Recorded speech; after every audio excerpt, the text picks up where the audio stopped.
사용한 수건들을 세심하게 정돈하는 건 호텔에서 좋은 게 아니에요. 그건 도와주는 게 아니거든요. 보통은 욕실 바닥이나 욕조 같은 데 버리죠. 그럼 직원이 수건을 갈아야 한다는 걸 알 수 있어요. 만약 그걸 모두 곱게 접어 보관한다면 직원이 아직 깨끗한 건 줄 오해하고 그대로 놔둘 수 있어요. 여러분은 적은 예산으로 여행 중이고 호텔에서 바로 요리할 수 있게 가전용 기기를 몇 개 갖고 왔어요. 별건 아니지만 콘센트가 하나밖에 없고 전기포트에 계란을 좀 삶고 싶다면 하지 마세요. 우선 여러분은 콘센트의 용량이 얼마인지 모릅니다. 이게 심지어 호텔의 화재 경보기를 울릴 수도 있어요. 그냥 샌드위치 같은 걸 먹으세요. 물론 라면물은 끓일 수 있지만 갓 구워 바삭한 토스트가 먹고 싶다면 절대로 다리미로 만들려고 하지 마세요. 말도 안 되는 소리 같지만 사람들은 심지어 얼음 피자를 헤어드라이기로 데우려고 했어요. 어떻게 됐냐고요? 결국 다른 호텔과 진짜 식당을 알아봐야죠. 항상 조식이 포함되어 있는 호텔을 선택하세요. 보통 근처 식당에서 아침을 먹는데 비용이 더 많이 들며 게다가 여러분은 어디로 가야 할지도 모를 거예요. 호텔 조식 뷔페에 들러 커피, 치즈, 햄, 토스트, 과일을 먹는 게 나아요. 본전을 뽑았다면 점심 먹기엔 배가 부를 거예요. 가끔 호텔 방이 여러분이 생각했던 것보다 훨씬 더 클 때가 있어요. 혼자 여행하는데 침대가 2개라면 둘 다 쓰지 마세요. 그건 호텔 직원들에게 불필요한 일을 더 만드는 거예요. 비록 룸 서비스에 청소가 포함되어 있지만 퇴실하기 전에 기본적인 정리를 하는 게 예의죠. 방에 떨어진 종이를 줍고 바닥에 흘린 커피를 닦으세요. 그렇지만 침대는 정리하지 마세요. 어찌됐든 간에 직원은 시트를 교체할 거예요. 게다가 일어나자마자 바로 침대를 정리하면 사실은 그저 작은 먼지 벌레들을 위해 사랑스럽고 어두운 환경을 만들어주고 있는 거예요. 네, 벌레는 진짜 문제일 수 있어요. 최고의 직원이 있는 최고의 호텔도 그 작은 벌레는 무력할 수 있거든요. 우선 짐을 방에서 가장 깨끗한 곳인 욕조에 넣어요. 그리고 벌레가 있는지 확인하세요. 벌레가 보이지 않으면 짐을 풀어요. 좋아요. 벌레는 없지만 곰팡이는요. 곰팡이가 호텔 방에 침투하는 가장 흔한 방법은 젖은 수건을 침대에 던져놓고 하루 동안 외출하는 방법이죠. 굉장한 냄새가 나는 방으로 돌아올지도 몰라요. 여행을 많이 할 거라면, 같은 호텔 체인을 한 번 이상 사용할 계획이라면 미니바에서 탄산음료를 마신 적이 없다고 호텔을 속일 생각은 하지 마세요. 네, 탄산음료 한 캔이 편의점에서 사던 것보다 2배 더 비쌀 수도 있어요. 하지만 호텔의 불량 손님 목록에 오르긴 싫겠죠?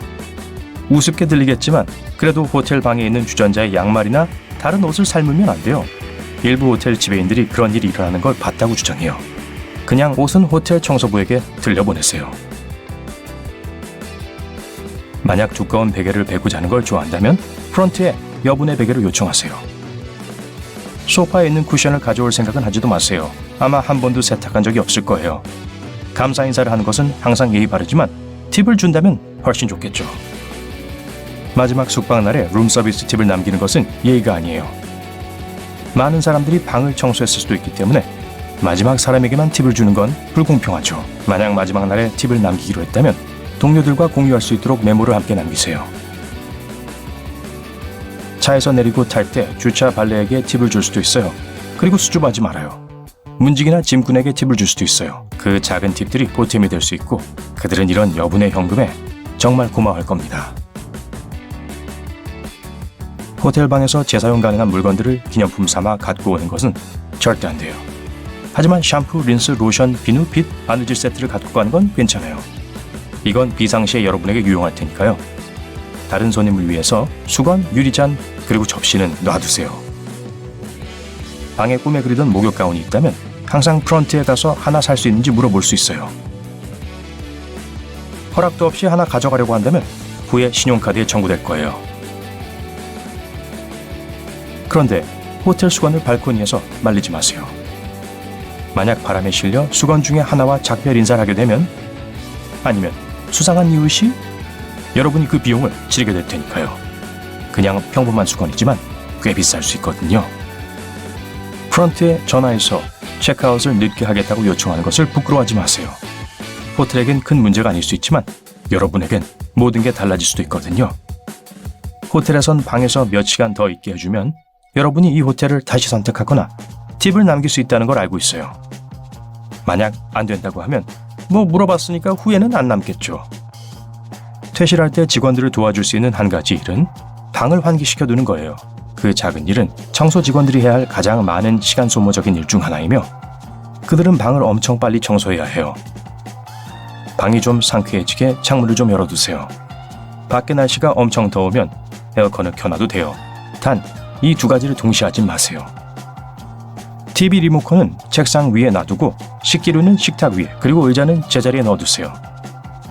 그렇게 하면 이미 시간이 급한 청소하는 사람의 시간을 절약할 수 있을 거예요. 매일 방 수백 개를 청소한다고 상상해보세요.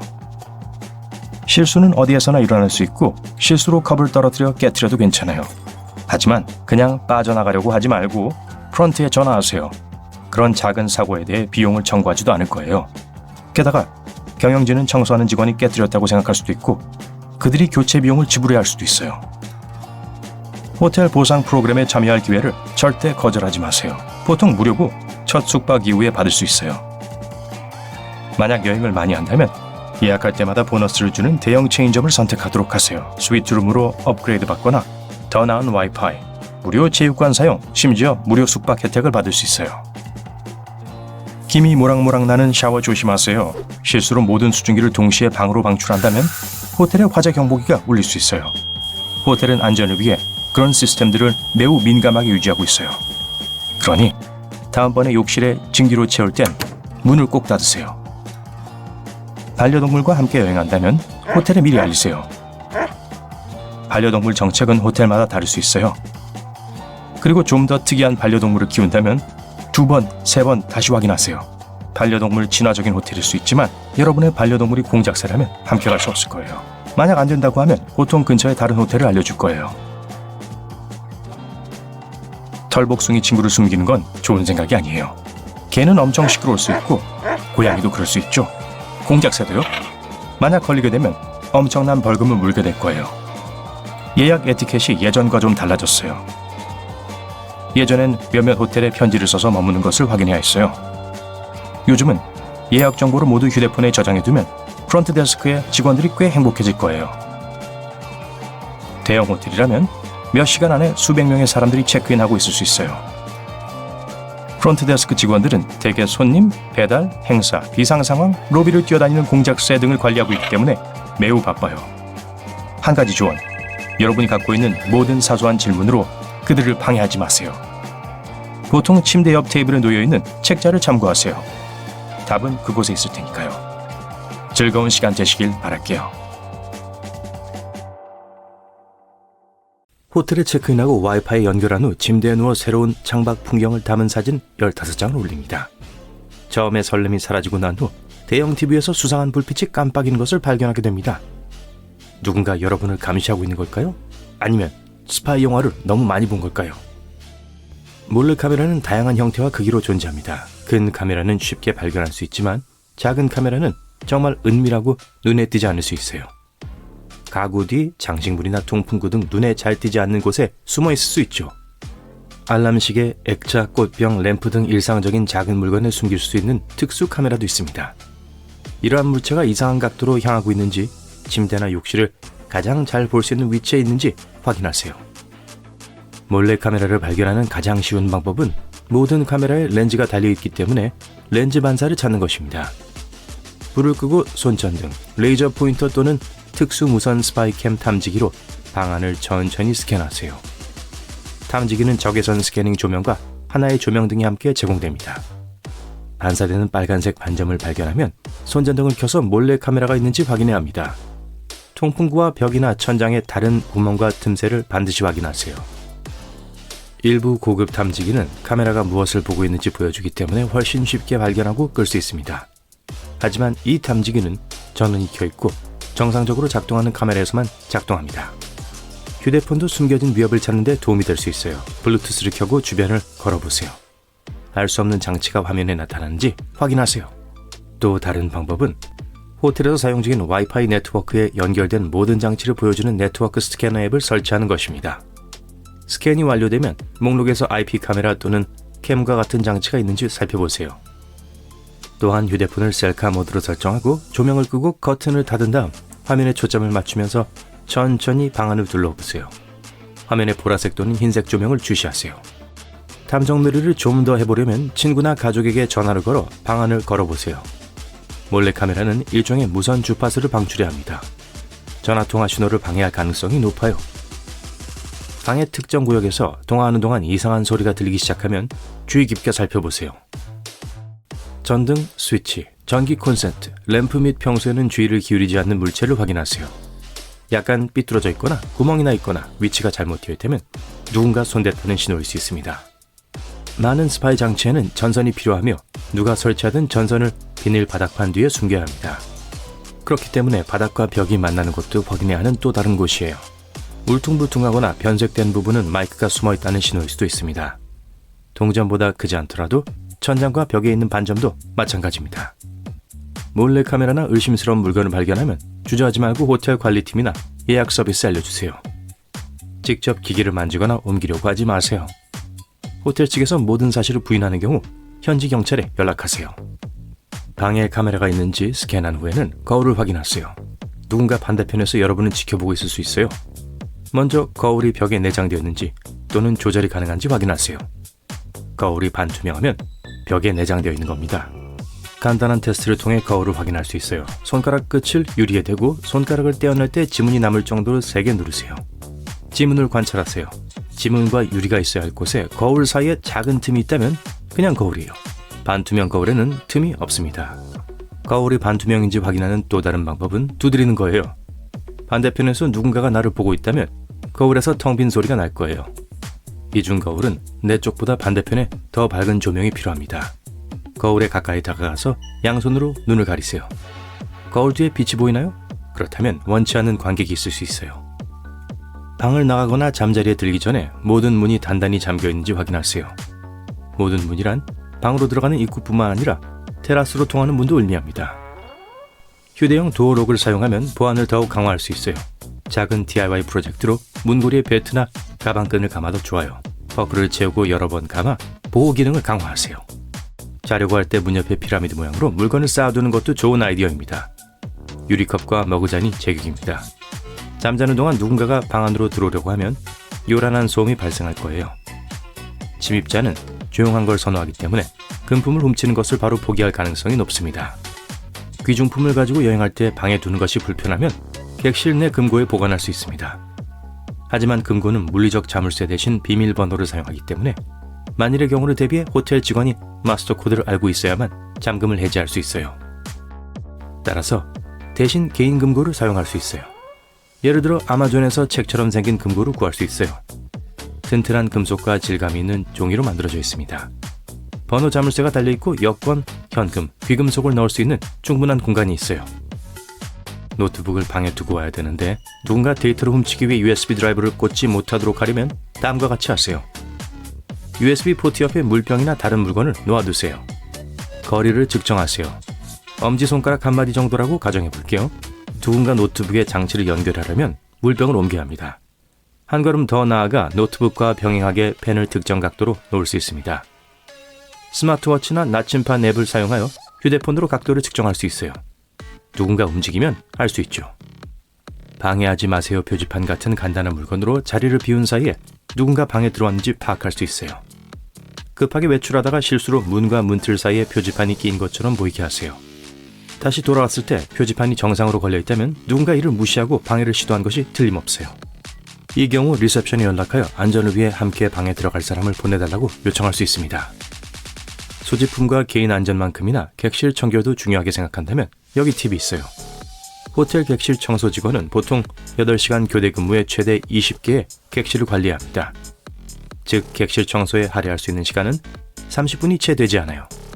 침대를 정리하고 방과 욕실 바닥을 청소하고 쓰레기통을 비우고 모든 표면의 먼지를 털어내는데 충분한 시간이죠. 하지만 전등 스위치, 문과 서랍 손잡이, 리모컨과 같은 작은 물건을 관리할 시간은 거의 없어요. 그리고 바로 이런 물건들이 가장 많이 접촉하게 되는 물건들이죠. 실제로 변기보다 더 많은 세균이 있을 수 있습니다. 따라서 세균이 손에 묻지 않도록 하려면 만지기 전에 모든 물건을 닦을 수 있는 항균 물티슈를 충분히 준비하세요. 비행은 많은 사람들에게 일상이 된 지 오래예요. 하지만 비행기를 자주 타는 분들조차도 비행기에서 절대 해서는 안 되는 행동에 대해 모르는 경우가 있어요. 비행기에서 맨발은 안 돼요. 항공여행의 가장 큰 금지사항 중 하나입니다. 불쾌한 냄새에 대한 이야기는 말할 것도 없죠.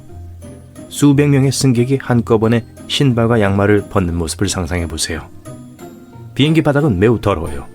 전염성 발 질환을 앓고 있는 사람이 맨발로 통로를 걷고 있었을 수도 있어요. 앞선 승객이 지나간 자리에는 먼지가 많이 남아있을 가능성이 높아요. 화장실 바닥은 말할 것도 없고요. 발의 자유가 필요하다면 신발을 벗더라도 최소한 양말은 신으세요. 또는 가벼운 슬리퍼를 가져가세요. 기내에 가압된 공기는 습도가 약 20%에 불과한 사하라 사막과 마찬가지로 건조하다는 점을 유의하세요. 그렇기 때문에 비행 후에 피부 상태가 좋지 않다고 느낄 수 있어요. 그렇다면 가습기를 여러 대 설치해 수분을 공급하는 게 더 합리적이지 않을까요? 하지만 가습기를 추가로 설치하려면 항공사에 많은 비용이 들어요.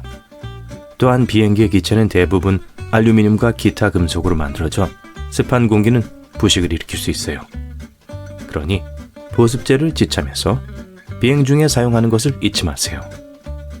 비행기가 활주로 해서 움직이기 시작하면 항상 트레이 테이블을 고정하고 이착륙 중에는 절대 내려놓지 마세요. 비상대피 시 여러분과 다른 승객이 안전하게 대피할 수 있도록 하기 위한 안전조치예요. 또한 이착륙 시에는 좌석을 똑바로 세운 자세를 유지하세요. 우선 좌석이 뒤로 젖혀져 있으면 뒤에 앉은 사람의 시야를 가리기 때문에 비상시 대피 속도가 심각하게 느려질 수 있어요.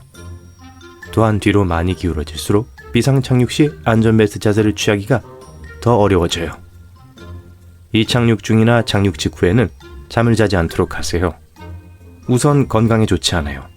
가장 큰 문제는 이러한 비행 단계에서 기내 기압이 매우 빠르게 변한다는 거죠. 이는 차례로 귀의 기압에 영향을 미치죠. 이 시간 동안 하품을 하거나 침을 자주 삼키는 등 긴장을 풀고 귀를 열어주는 것이 중요해요. 껌을 씹는 것도 효과적이에요. 잠을 자고 있으면 이완을 할 수 없어 영구적인 손상을 초래할 수 있어요. 물론 안전 문제도 있어요. 대부분의 사고는 이착륙 중에 발생해요. 이 단계에서 잠을 자면 비상 상황이 발생했을 때 주의력과 의식을 충분히 발휘하지 못할 수 있어요.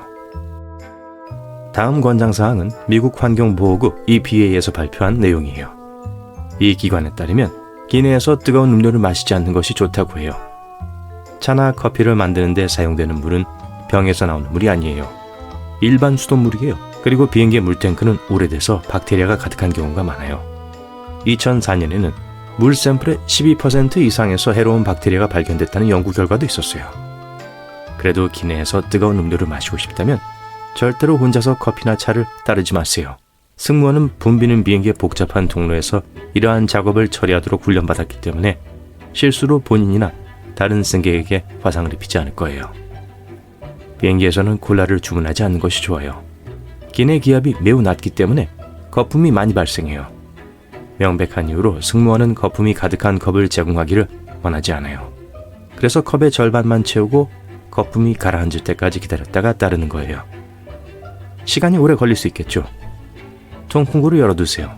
이렇게 하면 세균의 확산을 최소화할 수 있어요.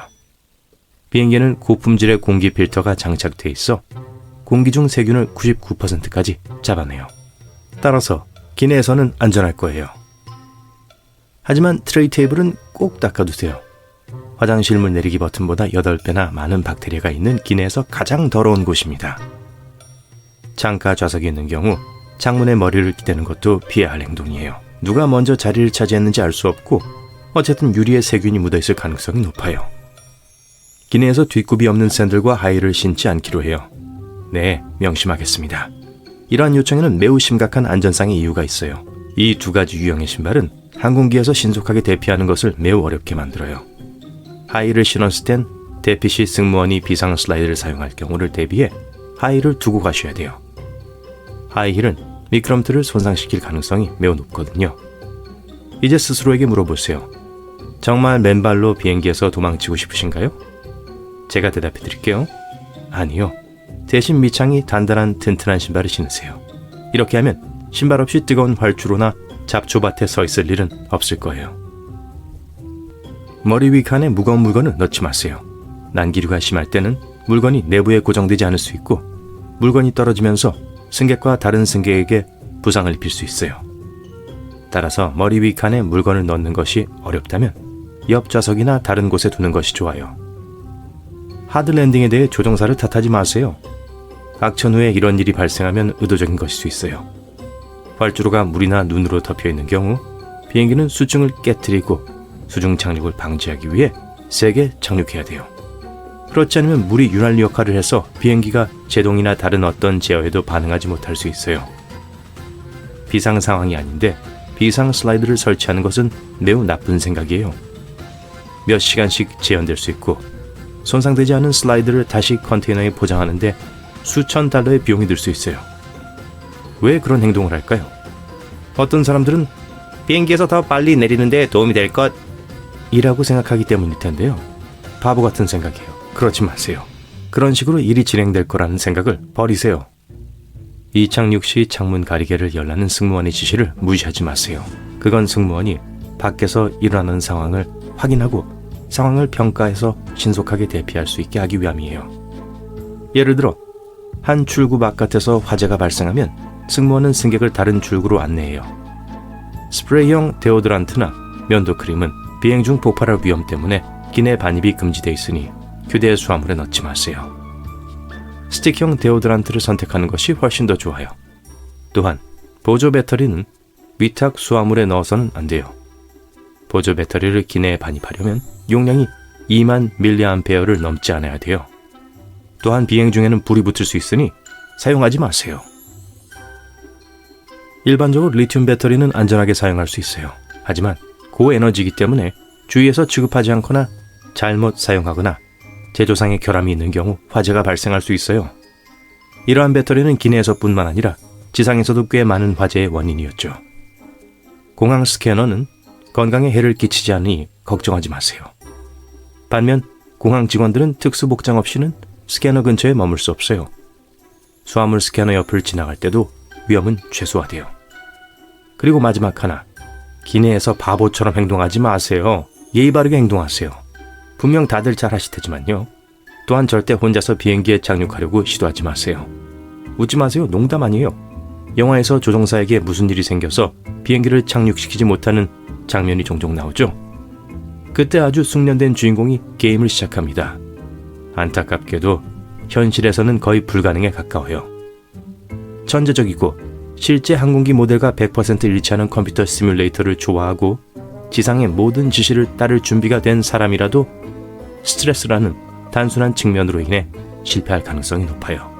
역사적으로 조종사가 무력화된 후 아마추어가 소형 개인 비행기를 착륙시킨 사례가 있었던 것은 사실이에요. 하지만 조종사가 아닌 사람이 상업용 여객기를 착륙시킨 사례는 단 한 번도 없었어요. 영화 속 이야기일 뿐입니다.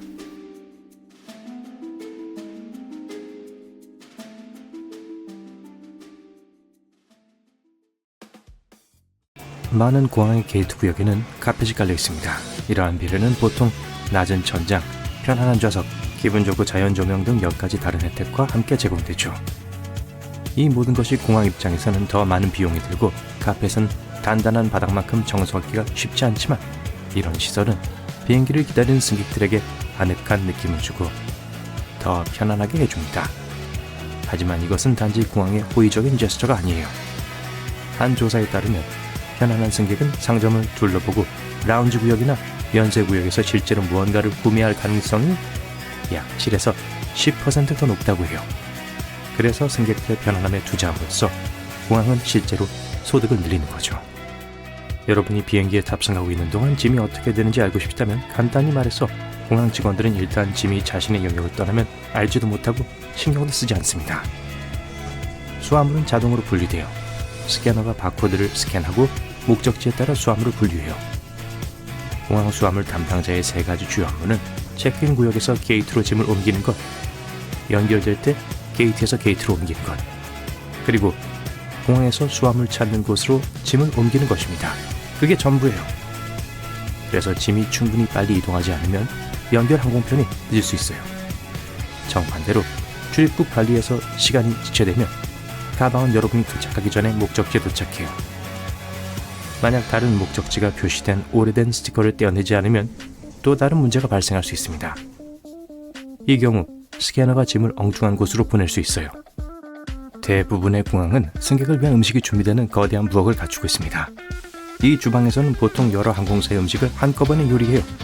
그리고 기내식은 약 6시간에서 10시간 전에 요리되어야 하기 때문에 이 주방은 24시간 내내 가동해야 합니다. 그리고 놀랍게 들릴지 모르지만 기내식 메뉴는 이미 1년 전에 개발되어 모든 재료가 비용을 증가시킬 수 있기 때문에 대부분의 항공사에서 일반적인 관행이에요. 실제로 한 항공사는 비행기에서 제공하는 모든 샐러드에서 올리브 한 개만 제거한 것만으로 약 4천만 원을 절약할 수 있었어요. 때때로 승객들은 특별한 기계에 넣기 전에 헝겊 조각에 손을 비벼달라는 요청을 받습니다. 좀 무섭게 보일 수도 있지만 실제로는 무해예요. 원자화기라고 불리는 기계에 의해 검사를 받는 거예요. 근무가 시작되기 전에 직원들은 위험한 화학물질의 샘플을 기계에 넣습니다. 이 기계는 이 냄새를 기억하고 사람의 손에서 해당 화학물질 냄새가 날 경우 공항 직원에게 경고해요. 보안 검색대에서 기내 반입이 금지된 물건을 가지고 있다는 걸 알게 되는 경우가 있을 수 있어요. 하지만 걱정 마세요. 비행 전 검사에서 압수한 모든 물품은 3개월 동안 공항에 보관될 수 있어요. 게다가 국내 어느 주소로 붙일 수 있는 기회가 있을 수도 있어요. 보안 검색에서 뺏기고 청구되지 않은 물건은 특별 경매에서 판매되어 전 세계로 배송됩니다. 비행 간격이 길다면 가장 가까운 호텔에 가서 쉬는 것이 가장 저렴한 방법이 아닐 수도 있어요. 훨씬 더 좋은 방법이 있어요. 공항이나 항공사가 VIP 라운지 존 24시간 출입증을 판매하는지 확인하세요. 대부분의 경우 거기서 무료 간식과 음식을 즐길 수 있고 휴식을 위해 무료 샤워실과 방을 매우 저렴한 가격에 이용할 수 있어요. 여러 터미널에 있는 공항에서는 대부분의 사람들이 모르는 터미널 연결 지하 통로를 검색하세요. 예를 들어 독일의 프랑크푸르트 공항에는 제1터미널과 제2터미널 사이에 보행 터널이 있는데 이 터널은 승객들이 단순히 그 존재를 알지 못하기 때문에 직원들이 주로 사용합니다. 탑승 수속을 마친 후 처음 60분 동안을 골든아워라고 부릅니다. 승객들이 통계적으로 공항의 소매 및 면세 구역에서 더 많은 돈을 소비하는 시간이죠. 그리고 상점 바로 앞에 가장 편안한 자리를 둔 것은 여러분을 쇼핑에 끌어들이기 위한 교묘한 속임수예요. 편안한 의자에 앉아 화려한 간판이나 지연대를 보는 것은 유혹적이고 바로 그게 공항이 원하는 거예요. 만약 항공편이 초과 예약되어 지정된 시간에 비행기를 탈 수 없다면 보상의 의미로 제공된 상품권을 무조건 덥석 받지 마세요. 보통 항공사들은 비행기 좌석을 양보할 충분한 지원자들이 나타날 때까지 보상금 금액을 계속 올립니다. 만약 그렇게 하지 않고 억지로 밀려났다면 대신 현금 환불을 요구할 수 있어요. 항공권 가격과 지연 시간에 따라 약 150만 원까지 받을 수도 있습니다. 대부분의 공항에는 프로파일러라고 불리는 특정 전문가가 있어요. 이 사람들은 관찰 기술에 의한 승객 선별이라는 테크닉을 훈련받아요. 의심스러운 사람을 탐지하기 위해 얼굴 표정, 몸짓, 행동을 주의 깊게 분석하죠. 그들의 임무는 불안감을 나타내는 비언어적인 징후를 알아차리는 거예요. 예를 들어 입술을 핥고 긁적이고 주변을 많이 둘러보는 것 같은 행동이죠. 프로파일러가 어떤 사람이 수상한 방식으로 행동한 것을 발견하면 검사를 요청하고 그 사람에 대해 더 알아보기 위해 대화를 할 수 있어요. 프로파일러는 메인홀과 여권 검사 구역에서 일합니다. 그들이 묻는 전형적인 질문은 방문 목적이 무엇입니까? 예요. 그러고 나서 이 질문에 대한 그 사람의 반응을 확인합니다. 승객이 아무리 말을 아끼더라도 만약 무언가를 숨기고 있다면 그 사람의 행동에서 보이는 아주 작은 단서 덕분에 알게 될 거예요. 여러분의 짐은 비행기에 오르기 전에 5가지 보안 단계를 통과하는데 내용물을 스캔하는 것 이외에도 위험한 화학물질 냄새를 맡을 수 있는 특별한 개에 의한 검사가 포함됩니다. 개의 코가 인간의 코보다 훨씬 강하다는 것은 잘 알려진 사실이에요. 사실 개는 사람보다 냄새를 10,000배에서 100,000배 더 잘 구별합니다. 보안을 위해 개의 이런 뛰어난 능력을 활용하고 의심스러운 물질을 탐지하기 위해서 정기적으로 탐지견을 사용하는 것은 놀랄 일이 아니죠. 정말 멋진 사실은 탐지견과 일반 개를 구분할 수도 없다는 거예요. 경찰견과 달리 공항에서 일하는 개들은 사람들을 겁주거나 위협하도록 훈련되지 않았어요. 가장 인기 있는 탐지견 품종은 골든 리트리버, 레브라도 리트리버, 저먼 쇼테어 포인터입니다. 특별히 지정된 장소에서 휴대폰을 충전하는 것은 편리해 보일 수도 있지만 실제로는 안전하지 않아요. 충전 코드로만 연결할 수 있게 된 충전기를 사용하면 여러분도 모르는 사이에 전화기에 악성 프로그램이 설치될 수 있어요. 휴대폰이나 태블릿을 안전하게 충전하는 유일한 방법은 전기 소켓을 찾아 충전기와 함께 사용하는 것이에요. 무료 공항 와이파이도 마찬가지예요. 공항이 자주 인증을 요구한 것 이외에도 보호되지 않은 와이파이 핫스팟을 사용하는 동안 다른 사용자가 데이터에 쉽게 접근할 수 있어요. 모바일 데이터를 사용하는 것이 더 안전하지만 공항의 와이파이를 사용해야 하는 경우 장치의 모든 중요한 정보를 지우거나 암호하는 것이 좋습니다. 보안 검색을 할 때마다 노트북을 가방에서 꺼내는 건 짜증날 수 있어요. 그러나 공항 직원은 여러분의 장치를 확실히 살펴서 안에 아무것도 숨겨져 있지 않은지 확인해야 해요. X선 스캐너의 화면에서 랩톱은 하드드라이브, CD 드라이브 등이 선명하게 보이는 한투명 물체처럼 보입니다. 하지만 보안 담당자는 이러한 부품 뒤에 무엇이 있는지 볼 수 없어요. 예를 들어 고밀도의 다소 큰 배터리 같은 거요. 사람들은 가장 가까운 보안 검색 라인을 선택하는 경향이 있습니다. 만약 그 줄이 너무 붐비면 신분증과 티켓 확인을 받은 후에 둘러보세요. 훨씬 사람이 더 적은 다른 라인이 보일 거예요. 어떤 검색 라인은 터미널의 맨 끝에 위치해 있기 때문에 승객들이 잘 알아차리지 못합니다. TSA 사전 체크를 신청한 것은 미국을 오갈 때 시간을 절약하는 데 큰 도움이 될 수 있어요. 이 프로그램의 회원이 되면 몇 가지 큰 특전이 있어요. 첫째, 보안과 여권 검사를 통과한 것이 더 빨라요. 사전 체크 여행자라면 신발을 벗거나 벨트를 풀 필요가 없어요. 그리고 액체나 노트북 같은 것을 특별한 통에 넣지 않아도 돼요. 미국을 오가는 게 아니라면 다른 나라에서도 이용할 수 있는 유사한 서비스가 있어요. 이코노미석을 타시는데 마음에 안 든다면 누가 마음에 들어 하겠어요. 온라인으로 체크인을 하고 비행기 출발 4일 전쯤 좌석 옵션을 확인하세요. 이때가 항공사들이 일반적으로 좌석을 업그레이드하기 시작할 때이고 여러분은 적은 요금으로 혹은 때로는 무료로 비즈니스 클래스로 업그레이드 받을 수도 있어요. 이미 공항에 도착했을 때도 업그레이드를 요청할 수 있어요. 대부분의 사람들은 이 기회를 알지 못하거나 전혀 신경 쓰지 않기 때문에 운이 좋을 수도 있어요. 다들 휴가 좋아하시죠? 하지만 특히 무게와 수화물 공간이 제한되어 있을 때 짐으로 뭘 챙겨갈지 알아내는 건 쉽지 않은 일이 될 수 있어요. 집을 떠나 모험을 하면서 휴가, 쇼핑하는 것은 말할 것도 없고요. 자, 돌아올 때 여러분이 모은 모든 기념품들을 위한 여분의 공간이 필요할 거예요. 제대로 준비하지 않아서 너무 많은 무게나 부피가 쌓이면 항공사로부터 보기 좋게 상당한 비용을 청구받게 될 거예요. 하지만 이제 편하게 있어도 돼요. 여러분은 그냥 휴가 예약에만 집중하세요. 저희가 다음과 같은 편리한 여행 팁으로 짐을 관리해 드릴 테니까요. 분명히 옷이 짐의 대부분을 차지할 거예요. 대부분의 항공사 기준으로 국내 여행에는 가방 1개, 그리고 장거리 여행에는 가방 2개까지 허용됩니다. 그렇게 여유가 많지는 않아요. 특히 겨울에 휴가지에서 멋을 부리려고 계획한다면요. 하지만 그게 반복적인 사용을 위해 속옷을 뒤집어 입어야 한다는 걸 의미하진 않아요. 여기서 핵심은 짐을 어떻게 현명하게 꾸리느냐 하는 거예요. 우선 각 아이템들을 어떻게 둘둘 말지 고려해보는 게 좋아요. 여행용 가방에 옷을 보관하는 가장 공간 효율적인 방법은 각 물건을 말아두는 거예요. 옷을 여러분이 캠핑 갈 때 가져가던 침낭과 같다고 생각하세요. 항상 압축된 커버에 비해 너무 두꺼워 보였지만 인내심만 있다면 안에 들어갈 수 있을 만큼 꽉 말아 넣을 수 있어요. 이제 옷과 씨름을 많이 할 필요는 없지만 여기도 같은 원칙이 적용돼요. 셔츠, 바지, 그리고 깔끔하게 가방에 넣을 다른 모든 것들을 개는 것부터 시작하세요. 옷가게 선반에서 볼 수 있는 것과 비슷하게요. 그러고 나서 비교적 직사각형이나 정사각형 모양이 되었을 때 그걸 단단하게 말아주세요. 이제 작은 옷 뭉치들이 준비됐으니 가방에 챙겨 넣기 시작하세요. 그리고 보시라, 여유 공간이에요. 자, 휴가 목적지에 도착한 우리 모두가 경험해봤을 거예요. 호텔 침대에 여행 가방을 두고 열어봤는데 토네이도가 가방을 덮친 듯이 모든 옷이 펼쳐지고 흩어져 있어요. 짐은 여러분의 집에서부터 휴가 목적지까지 힘든 여정을 거쳤어요. 공항 터미널을 통해 끌려다니고 수화물 처리원들이 이리저리 던졌고 기내에서 난기류가 일어나는 동안 앞뒤로 흔들렸죠. 간단한 문구류인 고무줄이 옷을 깔끔하게 유지하는 데 도움이 될 거예요. 이제 옷을 말았으니 펼쳐지지 않도록 고무줄 2개 정도를 둘러주세요. 이건 여러분이 옷을 하나로 함께 말고 싶을 때 특히 멋진 팁이에요.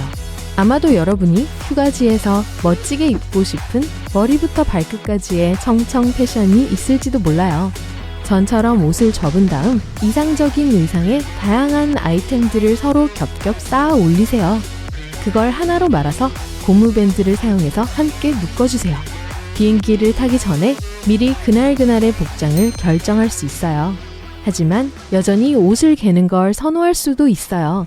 특히 비즈니스 셔츠나 바지라면요. 운이 좋네요. 거기에 대한 유용한 팁도 준비되어 있어요. 각각 아이템들을 개별적으로 접는 대신 모든 아이템을 서로 겹쳐 놓을 거예요. 셔츠와 웃옷부터 시작해서 셔츠의 목 부분을 가운데로 유지하면서 하나는 위에, 하나는 아래에 번갈아 겹쳐주세요. 모두 평평하게 펴질 때까지 바지와 작은 물건들까지 깔아보세요. 바지를 가운데에 있게 하세요. 마지막으로 선물처럼 깔끔한 보따리가 될 때까지 셔츠가 겉이 되게 하면서 아이템 자체를 서로 접기 시작하세요. 보따리를 가방에 똑바로 넣을 수 있을 거예요. 더 많은 짐 공간을 절약하고 싶나요? 속옷과 양말은 원래 칸에 넣는 대신 짐의 나머지 부분에 사용 가능한 빈 공간이나 틈에 넣어보세요. 만약 예를 들어 모자를 갖고 갈 계획이라면 모자의 안쪽은 양말을 보관하기에 좋은 공간이 되죠. 이건 핸드폰 충전기나 넥타이 같은 다른 작은 짐에도 적용돼요. 하지만 공간을 절약하기 위해서 넥타이와 벨트를 짐 위에 옷에 평평하게 놓을 수도 있다는 걸 명심하세요. 그리고 만약 정말로 한정된 짐 크기를 갖고 있다면 예를 들어 2주간 여행 동안 휴대용 가방 하나가 다라고 하면 여기 또 다른 방법이 있어요. 옷을 보관할 압축팩을 준비하세요. 이 백이 여러 벌의 옷을 작은 노트북 가방 크기로 압축해 줄 거예요. 짐 쌀 옷을 접어 압축팩에 보관하세요. 8개에서 10개의 표준 옷 아이템이나 몇 개의 부피가 큰 옷 아이템을 넣을 수 있을 거예요. 백을 다 채운 후에는 밀봉한 후 내장된 한 방향 압력 벨트를 통해 공기를 눌러 빼내주세요.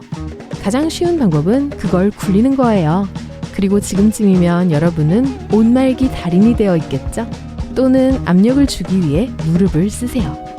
이 압축 가방들을 2개에서 4개 정도 표준 기내용 가방에 넣을 수 있을 텐데 이건 수화물로 보내지 않고 돈을 절약하고 싶을 때 특히 유용해요.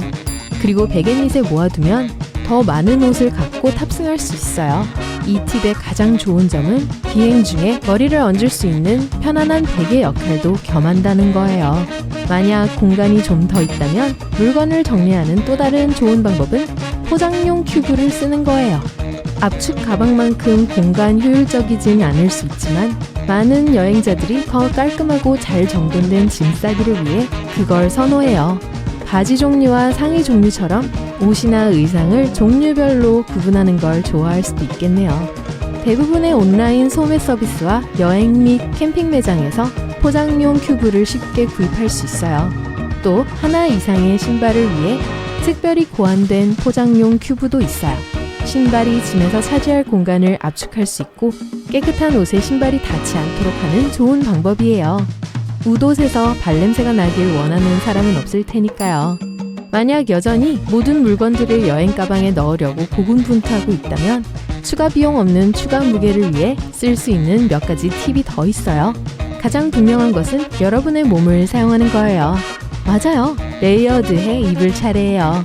부피가 큰 물건들을 모두 골라 가능한 한 많이 입으세요.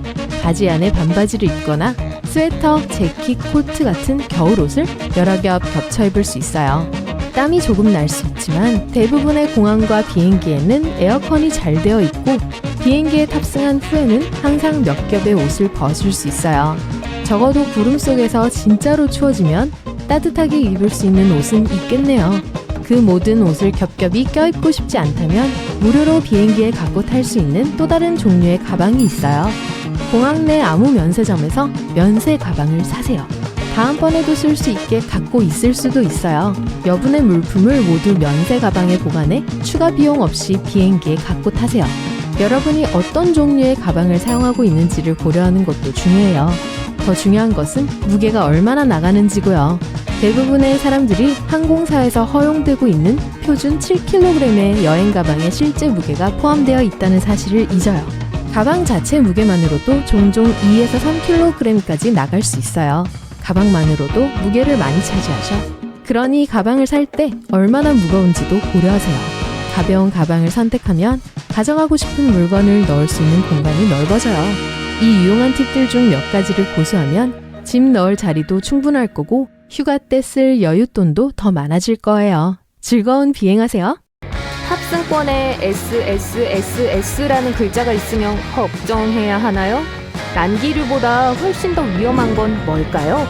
비행기에 제일 먼저 탑승해야 할까요? 곧 알게 될 거예요. 여러분은 대부분의 비행기에 파란색 좌석들이 있다는 걸 알아차렸을지도 모르겠네요. 여기에 수수께끼는 없어요. 항공사들은 이 색상에 진정 효과가 있다고 여기기 때문에 이 색상을 선택해요. 이 색은 승객들을 편안하게 해주고 심지어 제일 많이 긴장했을 비행기 승객들도 긴장을 풀 수 있도록 도와줘요. 하지만 또 다른 좀 더 현실적인 이유가 있어요. 얼룩, 먼지, 긁힌 자국은 진한 파란색 원단에서는 잘 보이지 않아요. 탑승권을 공공장소에 버리지 마세요. 여기에는 이름과 마일리지 번호를 포함한 중요한 정보가 많이 들어있어요. 이것으로 다른 사람이 여러분의 향후의 예약을 확인하고 좌석을 변경하거나 심지어 항공편을 취소할 수도 있어요. 그래서 이미 탑승한 비행기 표를 처리하는 가장 좋은 방법은 집으로 가지고 가서 종이 분쇄기로 파쇄하는 거예요. 그나저나 탑승권에 SSSS나 S라는 글자가 보이면 추가 보안 검사를 준비하세요. 이 문자 대신 체크업한 무늬가 있을 수도 있어요. 어쨌든 이런 표시가 있으면 휴대 수화물도 정밀 검사를 받을 수 있어요. 왜 여러분을 2차 보안 검색 대상자로 뽑을까요? 일부 기준은 편도 예약이나 현금 지불을 한 경우예요. 경우에 따라 선발은 완전 랜덤으로 돼요. 보세요. 게이트가 열렸고 탑승이 시작됐어요. 잠깐만요. 어디로 뛰는 거죠? 서두를 필요 없어요. 경험이 많은 세계 관광 여행자들의 팁은 항상 마지막에 탑승한다예요. 우선 줄 서는데 시간을 낭비할 필요가 없어요. 그리고 탑승교와 통로에 사람들이 더 적을 거예요. 그러니까 비행기에서 보내는 시간도 줄어들죠. 어차피 아무도 여러분의 자리를 뺏진 않을 거니까요. 다만 한 가지 예외가 있어요. 부피가 큰 휴대용 가방이 있다면 마지막에 탑승하지 않는 게 더 합리적일 수 있어요. 그렇지 않으면 좌석에 도착할 때쯤 머리 위에 모든 빈 공간이 차 있을 가능성이 높거든요. 그러면 가방은 결국 비행기의 다른 곳에 넣게 될 수도 있어요. 그러면 다른 승객들이 내릴 때까지 기다렸다가 짐을 찾으셔야 할 거예요. 이런... 이착륙하기 전에 승무원들은 보통 화장실 문에 작은 스위치를 밀어요. 이게 열려서는 안 될 때 열리는 걸 방지해주죠. 마찬가지로 승무원은 누군가가 안에 있을 때 문을 쉽게 열 수 있어요. 보세요. 화장실 표지판을 들어 올리고 손잡이를 잠금 해제 위치로 이동하기만 하면 돼요. 조종사들은 난기류를 걱정하지 않아요. 왜냐하면 난기류보다 훨씬 더 위험한 게 있다는 걸 알기 때문이죠. 그건 상승기류예요. 대부분의 경우 난기류는 엠파이어 스테이트 빌딩 꼭대기에서 떨어지는 것처럼 느껴지더라도 불과 몇 미터 아래밖에 내려가지 않아요. 조종사들이 승무원들에게 앉으라고 할 정도로 난기류가 강하다면 비행기는 3에서 6미터 아래로 내려갈 수 있어요. 가장 극단적이고 주먹을 꽉 쥐게 하는 난기류는 아주 희귀해요. 하지만 상승기류는 폭풍 또는 기타 날씨 현상의 일부로 위로 이동하는 큰 기단이에요. 조종사들은 밤에 레이더로 상승기류를 볼 수 없어요. 그리고 비행기가 거기에 충돌할 때 시속 804km의 속도로 거대한 과속 방지턱을 넘는 것 같이 느껴져요. 상승기류는 또 항공기를 위험한 고도로 밀어 올릴 수 있기 때문에 매우 위험해요. 현대 비행기에는 항로의 다른 비행기, 산, 그리고 다른 고형의 물체를 탐지하는 특별한 시스템이 있어요. 다른 비행기에서 16km 떨어진 곳에서 조종석에서는 운행 중이라는 소리가 나와요. 8km 가까이 다가오면 같은 목소리가 조종사의 방향을 알려주기 시작해요. 비행기는 이착륙하는 동안에도 하나의 엔진으로 작동할 수 있어요. 두 엔진이 동시에 고장난 적은 거의 전례가 없는 일이에요. 하지만 그때도 비행기가 하늘에서 바위처럼 떨어지지는 않을 거예요. 조종사들은 착륙하기에 적합한 장소를 찾는데 최대 20분 정도의 시간을 가질 수 있어요. 객실이 가압되는 방식은 여러분의 미래에 큰 영향을 미쳐요. 여러분은 달고 짠 걸 맛볼 수 있는 능력을 30% 잃게 돼요. 다른 말로 하자면 기내식이 맛이 없는 게 아니라 단지 그 맛을 느끼지 못할 뿐인 거예요. 이건 항공음식 공급업체들이 요리하는 음식에 여분의 소금과 향신료를 첨가하는 주요한 이유기도 하죠. 하지만 뭐가 도움이 되는지 아세요? 노이즈 캔슬링 이어폰이에요. 과학적인 설명도 있겠지만 어떤 신비한 이유로 주변의 모든 소음을 차단하는 게 여러분의 미래에 도움이 될 수 있어요. 비행 중에 들리는 띵 소리에는 각각 의미가 있어요. 대부분의 항공사에서 이륙 직후 보잉 하는 것은 착륙 기어가 들어가고 있음을 나타내요. 3번의 연속적인 띵 소리는 한 번의 띵 소리보다 더 긴박함을 의미해요. 높았다가 낮아지는 벨소리는 승무원들에게 비행기의 다른 부분에서 동료들이 그들을 필요로 한다는 걸 알려줘요. 차임벨이 3번 낮게 울리면 전방에 심각한 난기류가 있다는 걸 의미해요. 승무원들은 식사 카트를 치우고 자리를 잡고 안전벨트를 매야 해요. 만약 여러분이 겁을 잘 먹는 승객이라면 객실 가운데에 있는 좌석을 선택하세요. 난기류는 대부분 실내의 앞뒤 부분에 영향을 미쳐요. 날개 위에 있는 가운데 부분은 크게 흔들리지 않아요. 조종사와 부조종사는 다른 식사를 먹어요. 이런 조치의 이유는 아주 간단해요. 두 조종사가 같은 요리를 먹고 식중독에 걸린다고 상상해보세요. 이 경우 누구도 비행기를 조종할 수 없게 될 거예요. 만약 여전히 같은 요리를 먹고 싶어하고 다른 걸 먹는 것에 동의하지 않는다면 안전한 방법이 있어요. 조종사들이 동시에 식사를 하지 않는 거예요. 만약 한 조종사가 그 요리를 먹고 몇 시간 후에도 여전히 괜찮다면 다른 조종사도 자신의 식사를 용감하게 먹을 수 있어요. 비행기에서 가장 더러운 장소에 대해 물어보면 뭐라고 대답하실 건가요? 아니요, 변기가 아니에요. 화장실에 있는 것도 아니에요. 승무원들은 머리 받침대, 좌석 주머니, 쟁반 테이블, 그리고 안전벨트를 특히 조심해야 한다고 경고해요. 실험 결과 모든 안전벨트의 3분의 1에 효모와 곰팡이가 있는 걸로 나타났어요. 대부분의 쟁반 테이블은 박테리아로 덮여 있어요. 좌석 주머니도 아주 불결해요. 하지만 그중 머리 받침대가 제일 더러워요. 대부분의 경우 승무원들은 비행 중에 그것들을 바꾸거나 소독할 충분한 시간이 없어요. 기장이 몇 가지 서류 작업을 끝내고 있다고 안내한다면 그건 비행 일정을 수정하느라 바쁘거나 지상 직원이 비행 일지를 준비하는 걸 기다리고 있다는 걸 의미해요. 그건 여행의 공식 기록이 들어있는 일지예요. 일부 비행기들, 특히 장거리 비행을 하는 비행기들은 승무원들이 한숨 잘 수 있는 비밀 침실이 있어요. 승무원 휴게실이라고 불리는 이 침실은 비행기의 뒤쪽이나 조종실 뒤에 위치해 있어요. 이러한 칸에는 승무원들이 쉴 수 있는 편안한 침대가 10개까지 있을 수 있어요. 비행기 창문은 고속에 쉽게 대처할 수 있는 초강력 플렉시 글래스로 만들어져 있어요. 또 창문은 특수한 방법으로 모양이 나 있어서 객실 내부에 더 높은 압력이 창문을 항공기 본체에 밀어붙여요. 다시 말해서 비행기 창문은 깨질 가능성이 매우 낮다는 거죠. 옛날 옛적에 비행기 창문은 사각형이었어요. 하지만 이런 창문의 모서리에 축적된 압력은 궁극적인 약점이 되었죠. 즉, 각각의 사각형 창문에 4개의 약한 곳이 있었다는 걸 의미해요. 이게 높은 고도에서 오는 엄청난 압력으로 쉽게 박살나게 했어요. 다행히 비행기 창문을 둥글게 만든 게 이 문제를 완전히 해결했어요. 이러한 모양은 압력을 분산시키고 균열 또는 기타 손상의 가능성을 줄여줘요. 비행기는 적어도 1년에 한 번 또는 1000시간의 비행 시간에 한 번 정도 정기적으로 번개에 맞아요. 오늘날에는 완전 안전해요. 전하가 그냥 비행기의 알루미늄 껍데기를 통과해요. 비행기에 아무런 손상을 입히지 않죠. 하지만 비행기가 번개에 맞을 뿐만 아니라 그것을 유발한다는 것도 알고 있었나요? 비행기가 구름을 통해 날고 있을 때 동체와 공기 사이의 마찰이 정전기를 발생시켜요.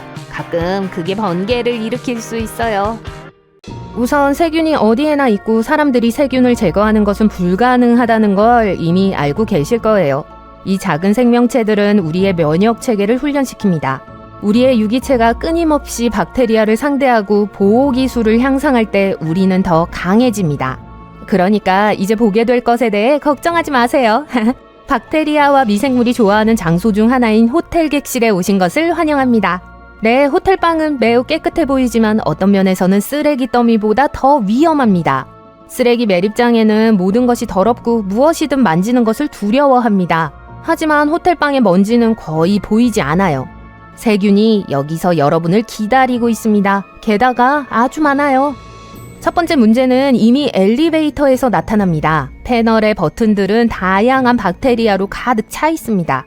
아무도 소독제로 세척하지 않는다고 가정할게요. 그럴 경우 이 버튼들은 수십억 마리의 미생물들이 번식하고 서로를 집어삼키는 경기장이 됩니다. 평범한 아파트 건물을 볼게요. 역시 엘리베이터가 있어요. 같은 사람들이 이 건물에 살면서 엘리베이터 버튼을 만지면 같은 세균을 전염시킵니다. 우리 몸은 이러한 미생물들을 자주 만나고 필요한 보호 능력을 빠르게 발달시켜요. 하지만 호텔에는 다양한 사람들이 묵습니다. 어떤 아프리카 국가에서 온 남자가 추운 노르웨이에서 온 소녀에게 위험한 박테리아를 전할 수도 있어요. 따라서 버튼을 누른 후에는 비누나 소독제로 손을 씻어야 합니다. 엘리베이터 문이 열리고 여러분은 방을 향해 걸어갑니다. 조심해요. 앞에 또 다른 핫스팟이 있어요. 문 손잡이 보이시죠? 이 지역은 세균들이 많이 찾는 또 하나의 놀이터입니다. 여러분 이전에 얼마나 많은 사람들이 그것을 만졌을까요? 청소한 지는 얼마나 됐을까요? 왜 그런 손잡이가 변기보다 더 위험한지 아세요? 무엇보다도 미생물은 우리의 손가락과 손바닥에 축적됩니다. 손을 씻지 않을 때 다른 물체의 표면을 만짐으로써 100만 개의 박테리아를 한 곳에서 다른 곳으로 옮기죠. 그래서 가장 좋은 방법은 엘리베이터에서 버튼을 누를 때 사용한 손으로 문 손잡이를 만지는 거예요. 방에 들어가자마자 손을 씻으세요. 좋은 소식은 호텔 직원들이 방의 다른 부분보다 욕실과 변기를 훨씬 더 잘 청소한다는 것입니다. 그래서 여기가 좀 더 안전해요. 하지만 여전히 화장실의 구석과 타일을 잘 살펴보세요. 검은 점이 보이면 곰팡이가 있다는 걸 의미해요. 곰팡이는 콧물이나 눈의 자극과 같은 알레르기 반응을 일으킬 수 있습니다. 곰팡이는 꽤 위험할 수 있지만 호텔 직원들은 보통 곰팡이를 주의 깊게 관찰합니다. 그래서 싸구려 호텔이 아니라면 방에 곰팡이가 있지는 않을 거예요. 그런 곳에 묵지 않겠죠? 그런데 공중화장실의 화장지가 변기 뚜껑보다 더 많은 세균을 포함하고 있다는 걸 알고 계셨나요? 화장지로 좌석을 덮으면 실수를 하는 거예요. 첫째로 많은 사람들이 그것을 만지고 이것은 그것의 박테리아를 옮긴다는 걸 의미하죠. 두 번째로 누군가 변기 물을 내릴 때 더러운 작은 물방울이 발생합니다. 미생물들은 변기의 딱딱한 표면보다 부드러운 종이 위에서 사는 것을 더 좋아하니까 화장지를 시트에 깔지 마세요. 하지만 화장지에 금속이나 플라스틱 덮개가 있다면 세균으로부터 보호되기 때문에 운이 좋은 거예요. 볼일을 마치고 손을 깨끗이 씻은 후에는 종이 타월로 손을 닦거나 손 건조기를 사용하는 두 가지 방법이 있습니다. 무엇을 선택하든 상관없어요. 둘 다 모두 많은 세균을 가지고 있습니다. 하지만 건조기를 사용하면 박테리아가 사방으로 날아다닐 거예요. 그러니까 수건을 챙기세요. 화장실에서 나오면 위험 지역에 위치하게 됩니다. 그곳의 모든 세균들이 무해하다고 생각하지 마세요. 호텔에서 가장 흔한 박테리아 중 일부는 장염을 일으킵니다. 휴가나 출장의 나머지를 화장실에서 보내고 싶지 않다면 작은 기생충 무리와 싸울 준비를 하세요. 해야 할 첫 번째 일은 유리잔과 컵을 비누로 씻는 것입니다. 어떤 여행자들은 자신의 머그컵을 가지고 여행하는데 그건 좋은 생각이에요. 그런 다음 주위를 둘러보고 스스로에게 물어보세요. 사람들이 가장 많이 만지는 곳은 어디일까? TV 리모컨, 커피 머신, 냉장고, 문 손잡이, 테이블, 헤어드라이어, 창문입니다. 안심하세요. 호텔 직원 대신 청소를 할 필요는 없어요. 강력한 소독제가 들어간 물티슈만으로도 충분합니다. 이 모든 물체의 표면을 닦으세요. 어쩌면 괜한 걱정이고 호텔이 방을 깨끗하게 관리하고 있을 수도 있어요. 아니면 매니저에게 방 청소를 다시 해달라고 말하면 됩니다. 그래서 모든 표면을 닦고 피곤해서 침대로 뛰어들었어요. 불행하게도 그 부드러운 매트리스에서 쉬는 건 여러분뿐만이 아닙니다. 박테리아 친구들이 있어요. 물론 베개 커버와 침대 시트를 세탁하면 세균이 파괴되지만 침대 커버는 어떨까요? 아마도 그건 세탁하지 않을 거예요. 조직에서 세균을 제거하는 것은 어렵기 때문에 그건 참아야 할 겁니다. 하지만 절대 허용할 수 없는 건 베드버그예요. 매트리스에서 검은 점을 발견한다면 아마도 베드버그의 흔적일 거예요. 갑자기 식욕이 뚝 떨어지지 않나요? 벌레들이 매트리스 깊숙이 숨을 수 있습니다. 그곳에서 몇 달 동안 잠을 자고 나서 배고픔을 채우기 위해 일어날 수 있어요. 여러분이 쉬고 있는 동안 벌레가 나와서 여러분의 다리를 물어 뜯습니다. 아침에 일어나서 피부에 작은 붉은 반점들을 발견한다면 베드버그에게 당한 거예요. 이 벌레들의 물림은 위험하지는 않습니다. 어떤 사람들은 피부에 자극의 형태로 가벼운 알레르기 반응을 보일 수 있어요. 하지만 문제는 벌레들이 여러분의 옷이나 물건에 들어갈 수 있고 그러면 그것들을 집으로 가져가게 되는 거죠. 이 벌레들은 빠르게 번식해요. 그러니까 집에 벌레를 원하지 않는다면 옷을 빨고 짐을 닫고 샤워를 하세요. 하지만 그 전에 호텔 지배인에게 돈을 환불해달라고 하세요. 왜냐하면 베드버그는 말도 안 되기 때문이에요. 그런데 방이 깨끗해 보인다고 해서 베드버그가 없는 것은 아닙니다. 아마도 이전 손님들이 옮겨왔을 거예요. 침대에 검은 점이 없고 모든 위험한 표면을 닦았습니다. 됐어요. 안전해요. 하지만 바닥은 또한 더러움의 원천이기 때문에 슬리퍼나 두꺼운 양말을 신고 걸으세요. 호텔에서 며칠 밤을 보내고 마침내 깨끗하고 안전한 집으로 돌아갑니다. 안타깝게도 집에도 눈에 보이지 않는 많은 세균들이 있을 수 있어요. 여러분은 친구들과 재미있게 놀고 비디오 게임 하는 것을 좋아하나요? 마지막으로 게임패드를 청소한 게 언제였는지 기억하세요? 친구들이 그것을 손에 들고 있었어요. 친구들의 모든 미생물들이 그곳에 모여 있다는 뜻이죠.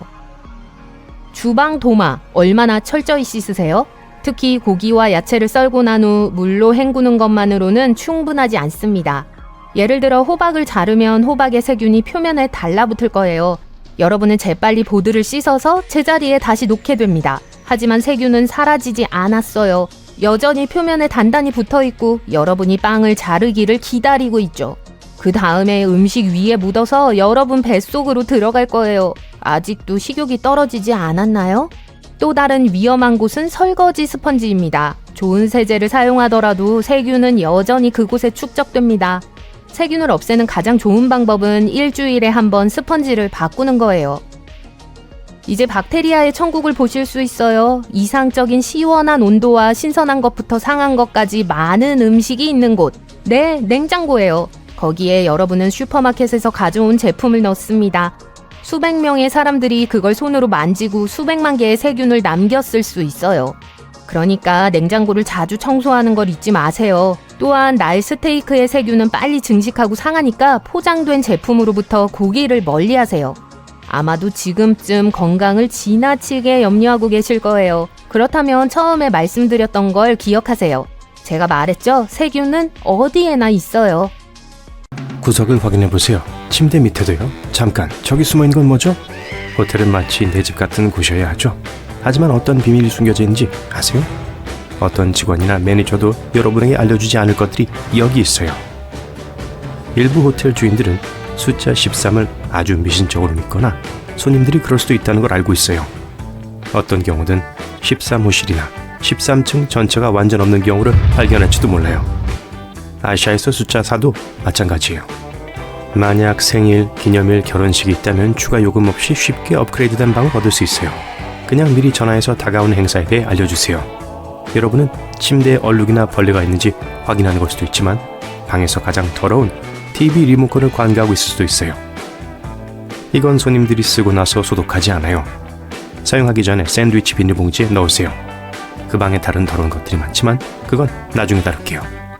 모든 호텔에는 시설관리과에서 분실물을 보관하는 곳이 있어요. 제일 많이 분실되는 물품은 폰 충전기지만 더 흥미로운 것들이 발견되었죠. 틀니, 유리눈, 그리고 심지어 벌레 상자까지. 만약 5년에서 10년 후에도 아무도 이 이상한 보물들을 찾으러 오지 않는다면 네, 기다려줄 만큼 친절하죠. 청소부들이 잃어버린 물건을 서로 추첨해서 가져와요. 일부 고급 호텔에는 보안상의 이유로 몰래카메라가 내장되어 있을 수 있어요. 가장 흔한 장소는 문틈 구멍이에요. 그러니 항상 방 문틈 구멍은 마스킹 테이프나 퍼티로 가려주세요. 하지만 방에 있는 몰래카메라도 절대 괜찮지 않아요. 위치를 확인하려면 머리맡에 전등을 끄고 폰의 전면 카메라를 켜세요. 천천히 방을 스캔하세요. 전면 카메라가 그 적외선을 포착할 거예요. 흔히 볼 수 있는 곳이 침대 근처와 화장실이에요.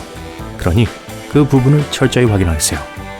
호텔 주인들은 종종 자신의 친구들과 가족들을 무료로 머물게 해줘요. 보통 성수기가 시작되기 전에 머물기 때문에 여러분은 몰랐을 거예요.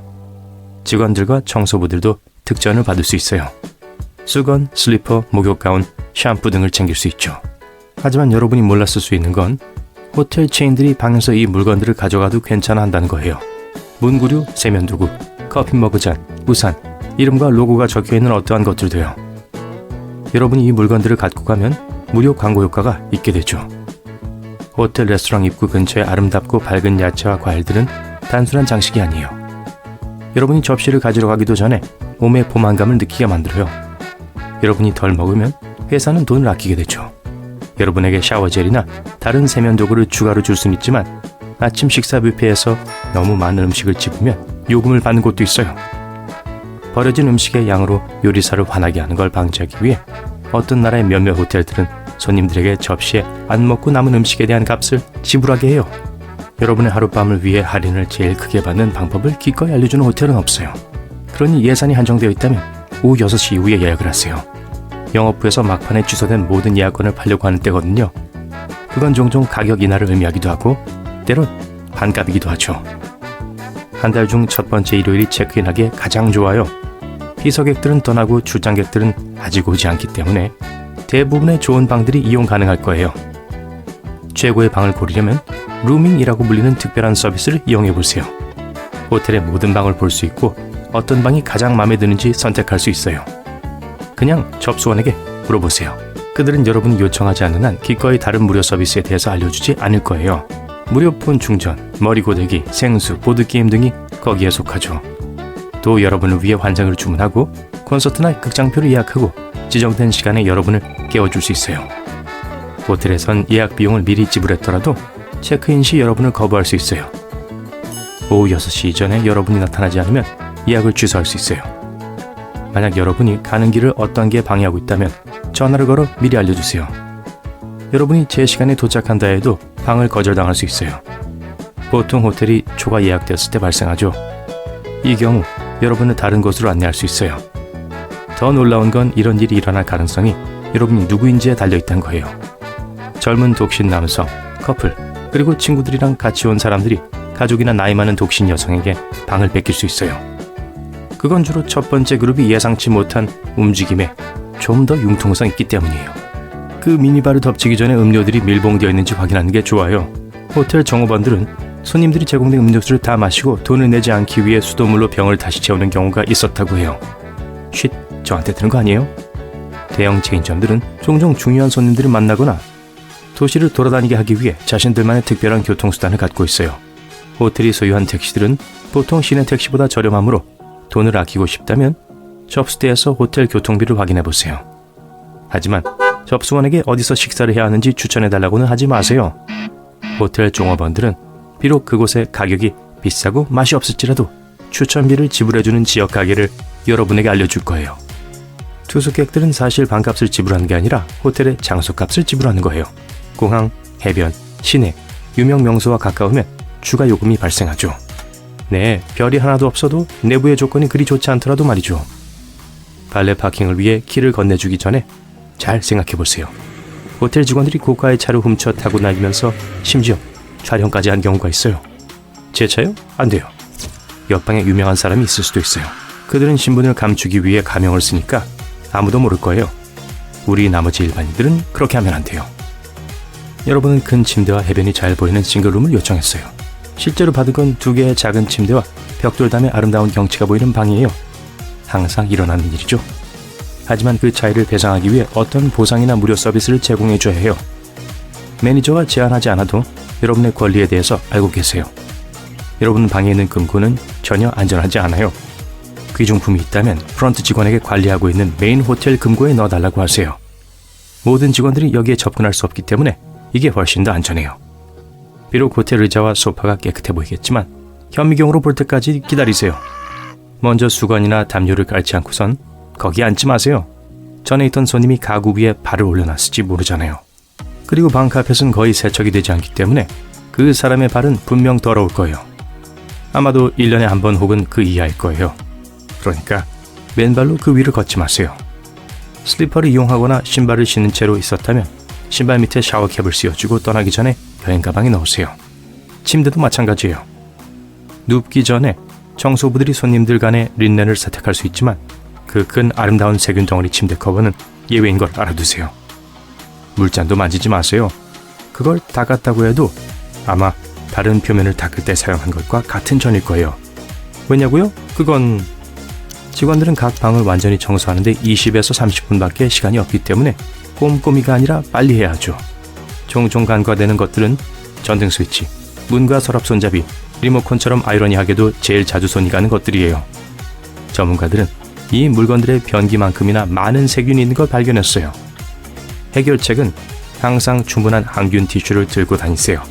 그리고 호텔의 청소 관행에 대해 묻는다면 기억하세요. 청소가 소독을 의미하는 건 아니라는 걸요. 말을 조심하게 하고 매니저에게 허점을 보이지 마세요. 많은 공항들은 물가에 지어져 있습니다. 이유는 아주 많아요. 우선 대부분의 공항들은 대도시에 위치해 있습니다. 그리고 대도시는 대개 바다나 강, 호수 근처에 있죠. 트럭이 없고 적절한 도로가 지어지지 않았던 옛날에는 물건을 배로 운송했기 때문에 도시 근처에 바다나 강이 있어야 음식이나 건축자재와 같은 필수적인 물자를 도시에서 전달받을 수 있었습니다. 그리고 이런 환경이 있어야 도시의 경제를 부양해줄 무역도 가능했고요. 대부분의 사람들이 시골보다는 사업이나 휴가를 위해 대도시로 여행을 갑니다. 따라서 도시에 공항을 짓는 게 이치에 맞았죠. 여행에 대한 수요가 높다면 공항에 대한 수요도 높고 또 수익성이 있다는 뜻이니까요. 하지만 이게 공항을 물가에 짓는 유일한 이유는 아니에요. 대도시는 보통 아주 붐비는데 공항을 지으려면 아주 넓은 부지가 필요하죠. 뉴욕시 한복판에 공항을 지을 수 있을 정도로 큰 공간을 찾아야 한다고 상상해보세요. 기본적으로 불가능할 겁니다. 물가 근처의 지역은 보통 좀 더 시골 지역이기 때문에 고층 빌딩으로 가득 찬 대도시보다 공간이 더 많습니다. 어떤 나라들은 심지어 여기서 한 걸음 더 나아갔어요. 일본에서는 땅이 매우 귀하기 때문에 건축가들은 오사카만에서 5km 떨어진 곳에 인공섬을 지었고 그곳에 간사이 국제공항을 건설했습니다.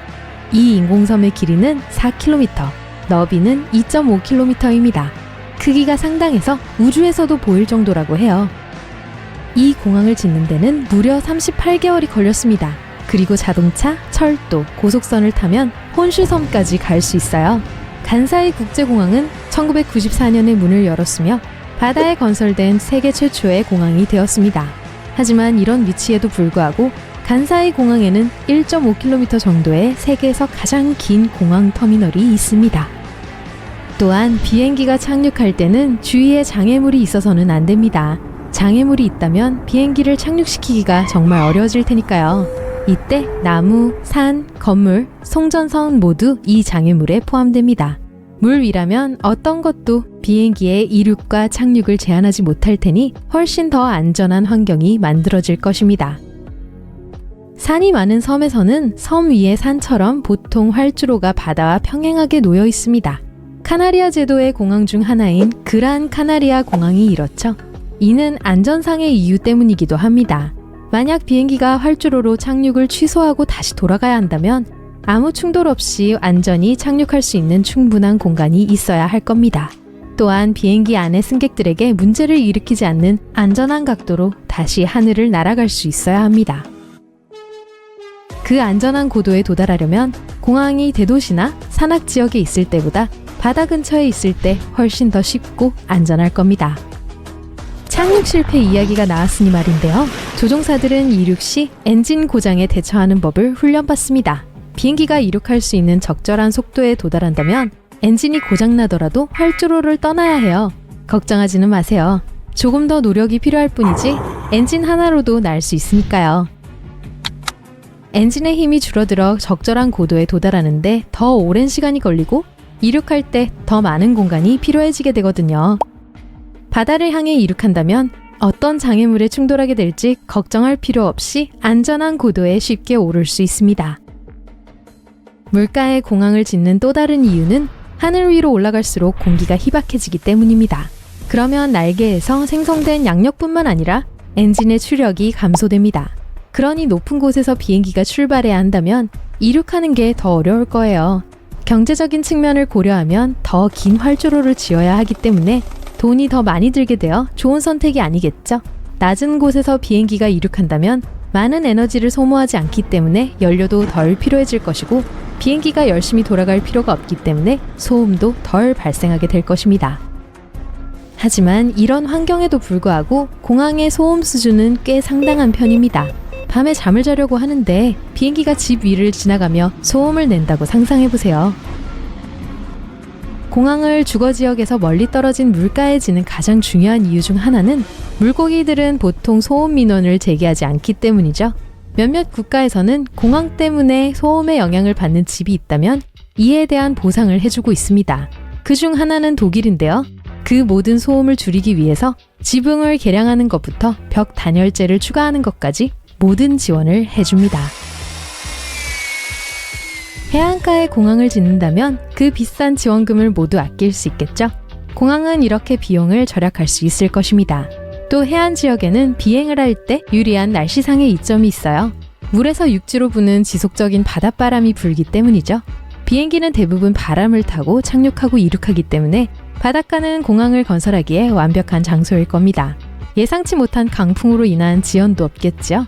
단, 봄과 여름에 불어오는 바닷바람은 좋지만 물가의 지역은 가을과 겨울에 안개가 끼기 쉬우므로 장단점이 모두 있겠네요. 하지만 모든 공항이 해안가에 위치해 있지는 않습니다. 역시 문제가 많이 생길 수 있기 때문인데요. 가장 큰 문제 중 하나는 새입니다. 깃털 달린 이 친구들은 맛있는 물고기를 먹기 위해 바닷가에 살고 있습니다. 하지만 조종사들에게 큰 문제를 일으킬 수 있죠. 공항에서는 공포전술을 사용하여 이 문제를 해결했습니다. 비행기는 엄청난 소음을 만들어내는데 새들은 소음을 별로 좋아하지 않잖아요.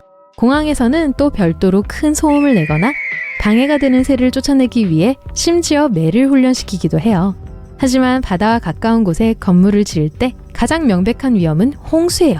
공항을 짓는 데 드는 돈도 엄청나고 비행기 값도 만만치 않으니까요. 지난 2018년 간사이 공항은 태풍 제비로 인해 침수되었습니다. 이틀 동안 모든 운항을 취소해야 했고 수위가 너무 높아져 비행기의 엔진이 고장나 버렸어요. 해안 공항들은 홍수로부터의 피해를 줄이기 위해 조치를 취하기는 하지만 태풍으로부터 모든 것을 구해내는 것은 꽤 어려운 일입니다. 해수면의 상승과 극단적인 날씨 변화로 인해 이런 홍수가 일어날 가능성은 점점 커지는 것으로 보입니다. 세계에서 가장 바쁜 공항 100개 중 4분의 1이 해발 10m 미만이고 뉴욕, 샌프란시스코, 상하이를 포함한 12개 공항은 5m 미만에 위치해 있습니다. 아이쿠. 그리고 물은 또 다른 문제를 야기할 수 있습니다. 비행기가 활주로를 지나치고 나면 갈 곳이 없다는 거죠. 오버슈팅은 기본적으로 조종사가 활주로 길이를 짧게 생각해 제 시간에 이륙 속도에 도달하지 못하는 경우를 말하는데요. 공항이 육지에 있다면 비행기가 달릴 수 있는 잔디나 콘크리트 길이 조금 있을 거예요. 이 경우 비행기에 약간의 손상이 생기겠지만 큰 피해는 없습니다. 하지만 해안공항이라면 비행기가 바로 물속에 들어갈 수 있다는 거죠. 다행히도 이런 일이 일어나지 않도록 하는 새로운 기술이 있습니다. 이 새로운 도구에 조종사가 기상 조건을 포함해 이륙에 영향을 미칠 수 있는 모든 정보를 입력하면 이 시스템은 비행기가 정지해야 하는 활주로의 길이를 계산해 줍니다. 또한 많은 공항에서는 물벼락을 피하기 위해 활주로 끝에 부드러운 콘크리트를 깔아두었습니다. 비행기가 이 부드러운 콘크리트 위를 지나면 속도가 늦어져 너무 멀리 나가지 못하게 되죠. 그리고 물가에 공항을 지을 때 생기는 경제적인 문제도 있습니다. 높은 수요 때문에 해안이나 호수 옆의 토지 임대료는 육지보다 높습니다. 미국에서 해안 지역은 전체 육지의 약 10%에 불과하지만 미국 인구의 40%가 해안가에 살고 있으니까요. 공항은 평지에 지어야 하지만 이 평지를 찾는 게 항상 쉬운 일은 아닙니다. 그리고 해안지대는 모래 상태와 습지 때문에 특별한 문제를 일으킬 수 있어요. 하지만 불가능한 것은 아니에요. 세계에서 가장 유명한 공항 중 하나인 뉴욕의 JFK 공항이 습지에 지어졌거든요. 이 땅은 다른 지역보다 훨씬 쌌지만 습지대는 실제로 많이 활용할 수가 없었어요. 물론 무거운 것들을 올리기에 적합한 땅을 만들기 위해 많은 돈이 들 수도 있지만 모두 해결되었죠. 습지라고 해도 세계에서 가장 유명한 도시 중 하나에서 이렇게 큰 부지를 발견하는 건 매우 드문 일이니까요. 자, 왜 사람들은 신발에 굽을 붙이기로 했을까요? 결혼은 부족했던 걸까요? 굽의 발명은 10세기까지 거슬러 올라가는데 원래 목적은 승마를 더 편하게 하기 위해서였어요. 10세기 초반에는 굽의 발명이 없었고 11세기 초반에 굽을 낮은 굽은 발을 등자에 더 잘 고정해줘서 미끄러지는 걸 방지해주거든요. 오랜 세월이 흐른 후 17세기까지 굽이 있는 신발은 유럽에서 유행이 되었어요. 사람들은 자신이 말을 가지고 있다는 걸 보여주기 위해 이런 신발을 착용했어요. 자신이 부자라는 걸 보여주는 것이죠. 터보검을 아시나요? 모양이 아주 특이한데요. 경주용 자동차 타이어 자국처럼 보이도록 검의 모양을 디자인했다고 해요. 10, 9, 8, 7 카운트다운은 우주공학자들이 발명한 게 아닙니다. 1929년 오스트리아, 독일계 미국인 영화감독 프리츠 랑이 만든 것이죠. 그의 영화 중 하나에 카운트다운이 들어가는 장면이 있었어요.